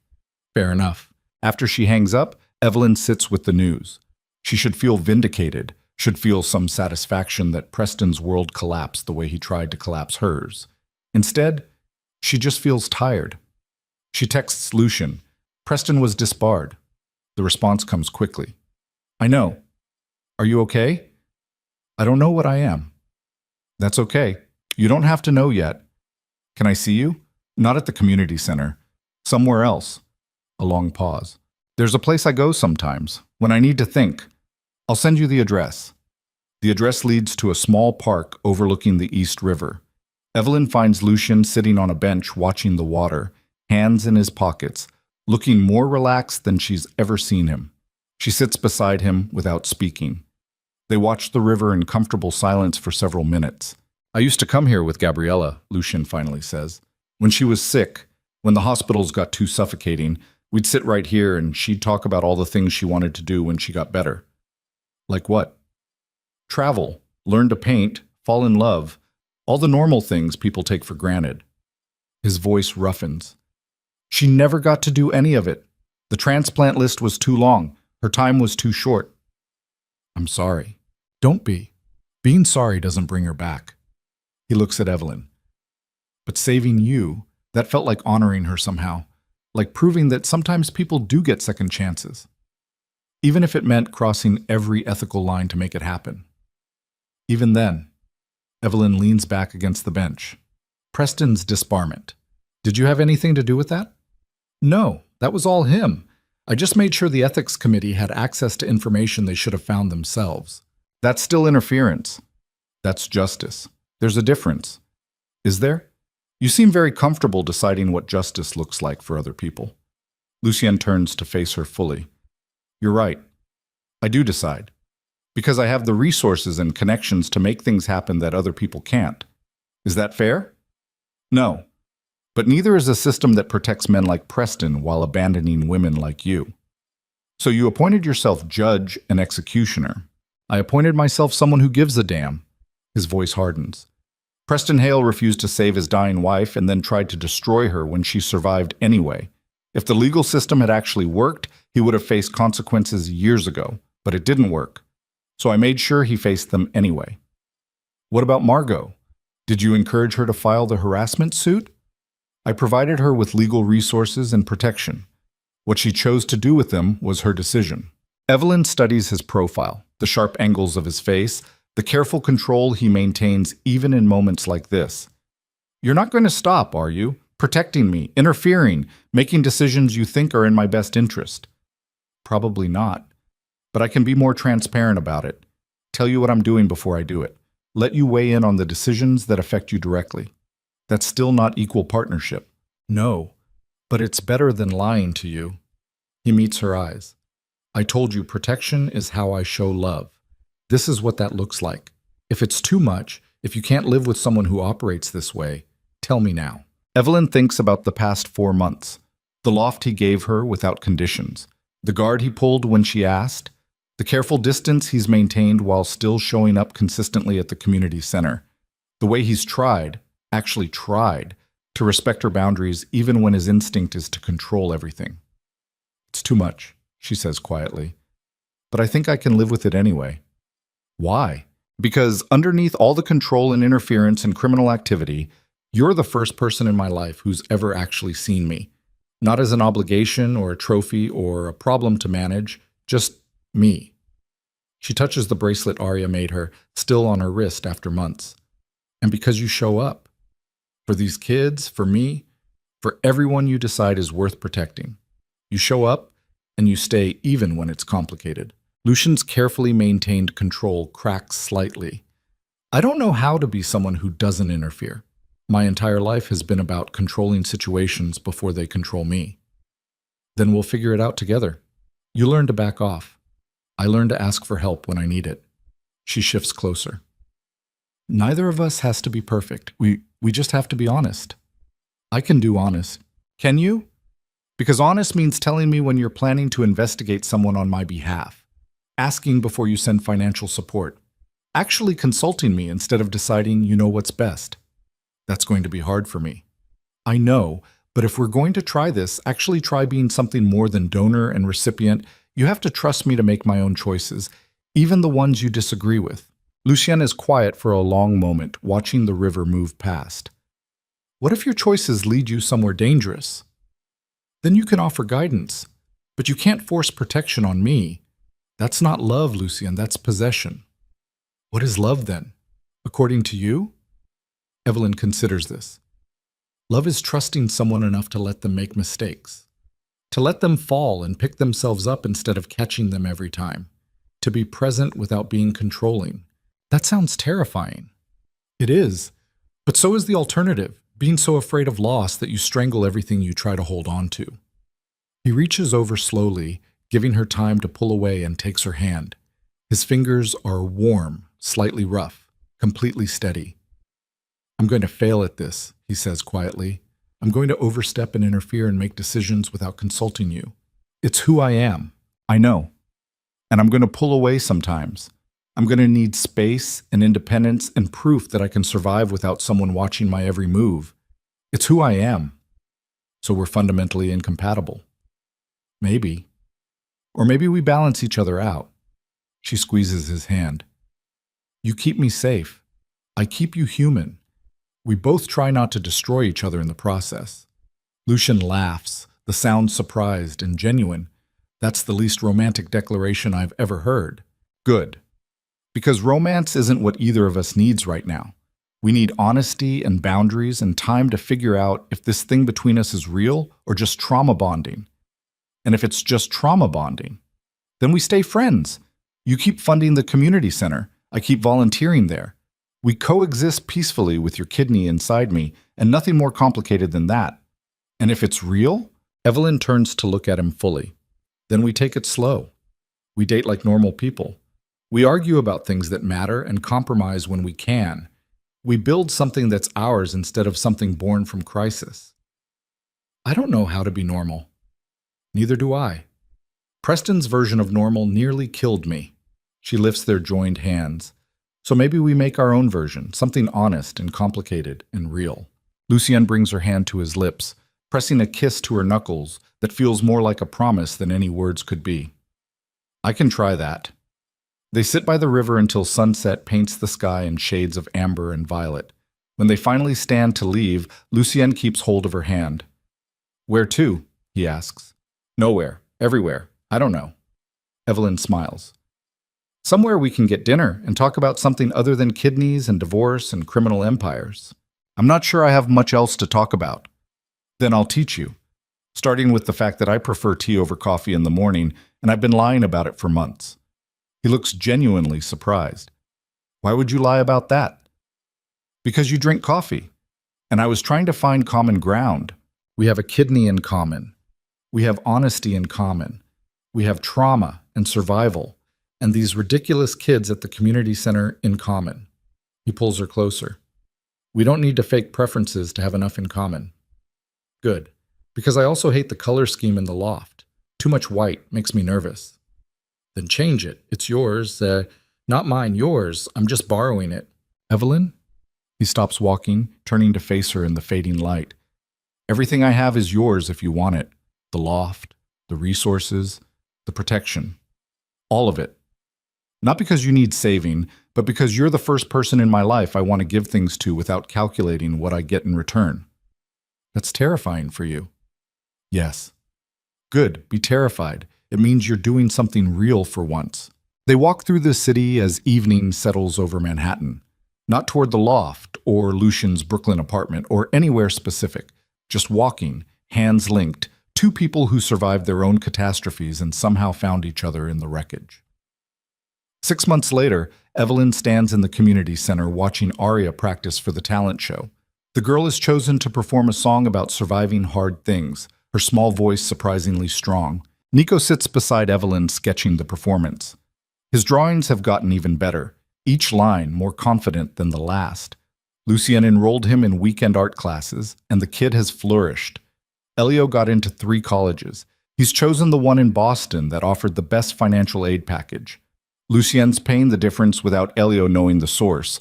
Margaret helped facilitate the anonymous scholarship. "She's good," Lucien says, appearing beside Evelyn with 2 cups of tea. "She is. You didn't have to get me tea." "I know, but you prefer it to coffee." He hands her the cup. "How are you feeling?" "Good. Tired. Dr. Reeves says my kidney function is perfect." "It should be. It's an excellent kidney." Evelyn rolls her eyes. "You're impossible. You keep saying that, and yet here you are." "Here I am," she agrees. They've been officially together for 3 months now. It's been complicated and messy and nothing like the romance novels Evelyn used to read. There have been arguments about boundaries and control, nights where Lucien's instinct to protect clashes with Evelyn's need for independence, moments where the weight of his kidney inside her feels like too much to carry. But there have also been mornings waking up in the loft, watching sunrise over the river. Dinners cooked together in a kitchen that finally feels like home. Long conversations about books and childhood, and the complicated business of learning to trust someone who's fundamentally dangerous. It's not perfect, but it's real. Aria finishes her song and runs over for feedback. "How was it? Did I sound okay?" "You sounded amazing," Evelyn says honestly. "Lucien says I should do something about music when I'm older, like maybe study it." He's right. You have real talent. Aria beams and runs back to practice more. Lucien watches her go, something soft in his expression. "I'm thinking about something." "That's dangerous." "Probably. But listen anyway." He turns to Evelyn. "The program is growing. We need more space, more staff, more resources. Margaret wants to expand to include housing for kids aging out of foster care." "That's wonderful. It's expensive and complicated and..." He hesitates. "I was thinking you might want to be involved. Not just volunteering, actually building something, using your experience to help shape a program that gives kids what neither of us had." Evelyn's breath catches. "You want me to run a nonprofit with you?" "I want us to build something that matters, something that's ours, not built on crisis or trauma or obligation, just purpose." "Lucien, you don't have to answer now. Think about it. Talk to Margaret. See if it's something you actually want." He takes her hand. "But I think you'd be amazing at it, and these kids need someone who understands what it's like to survive systems that were designed to fail you." Evelyn thinks about the past year, the diagnosis, the transplant, the divorce, the slow rebuilding of a life she actually wants to live. She thinks about Aria's resilience, Nico's talent, Elio's determination. She thinks about all the children who won't get second chances unless someone fights for them. "Okay," she says, "let's build something." Lucien's smile transforms his entire face. "Yeah?" "Yeah, but I have conditions." "Of course you do."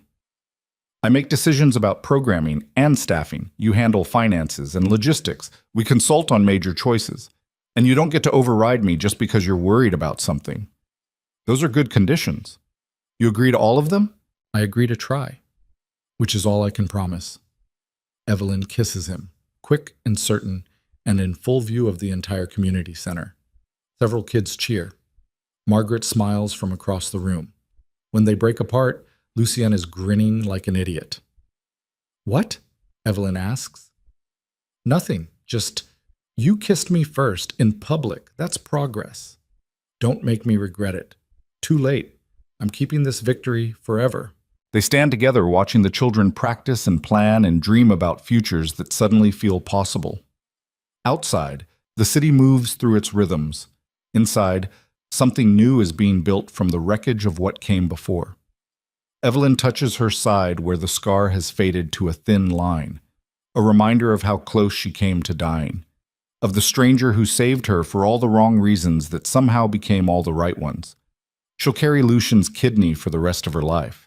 And maybe that's exactly as it should be. Not a burden, but a bridge between who she was and who she's becoming. A reminder that survival sometimes requires accepting help from unexpected places, that love doesn't always arrive in acceptable packages, that being saved and saving yourself can somehow happen simultaneously. Years later, Evelyn stands in the main hall of what's now called the Gabriella Moreau Foundation for Youth Services. The building occupies an entire city block: classrooms, art studios, medical clinic, temporary housing units, everything the original community center dreamed of becoming. Aria is graduating college today, pre-med. She wants to be a pediatrician. Nico has a gallery show opening next month. His paintings sell for thousands now. Elio works as a social worker helping other kids navigate the foster system. There are dozens more, children who walked through these doors broken and walked out whole, or at least closer to it. Lucien stands beside Evelyn watching the graduation ceremony. His hair has more silver now. His suits are still expensive but worn with less armor. The federal investigations ended 3 years ago when he successfully transitioned the last of the Moreau family businesses into legitimate operations. It cost him relationships with some of his relatives, but it bought him peace. Proud of them, he says quietly. You should be. This is your legacy. Our legacy. He takes her hand. The wedding band on her finger catches the light. Simple platinum, no diamonds, exchanged in a courthouse ceremony with Margaret and Gideon as witnesses. You built this as much as I did. We built it together. That was the deal. They did. 5 years of fighting for funding and navigating regulations and convincing skeptical bureaucrats that a former criminal and a transplant survivor could actually run a successful nonprofit. 5 years of arguments and compromises and learning to work together without destroying each other. 5 years of falling deeper in love with every shared victory and disaster. Their marriage isn't perfect. Lucien still sometimes makes decisions without consulting her. Evelyn still sometimes pushes him away when she needs space. They argue about control and independence and the best way to help kids who remind them too much of themselves. But they show up. Every single day, they show up. For each other. For these children. For the life they built from the ashes of who they used to be.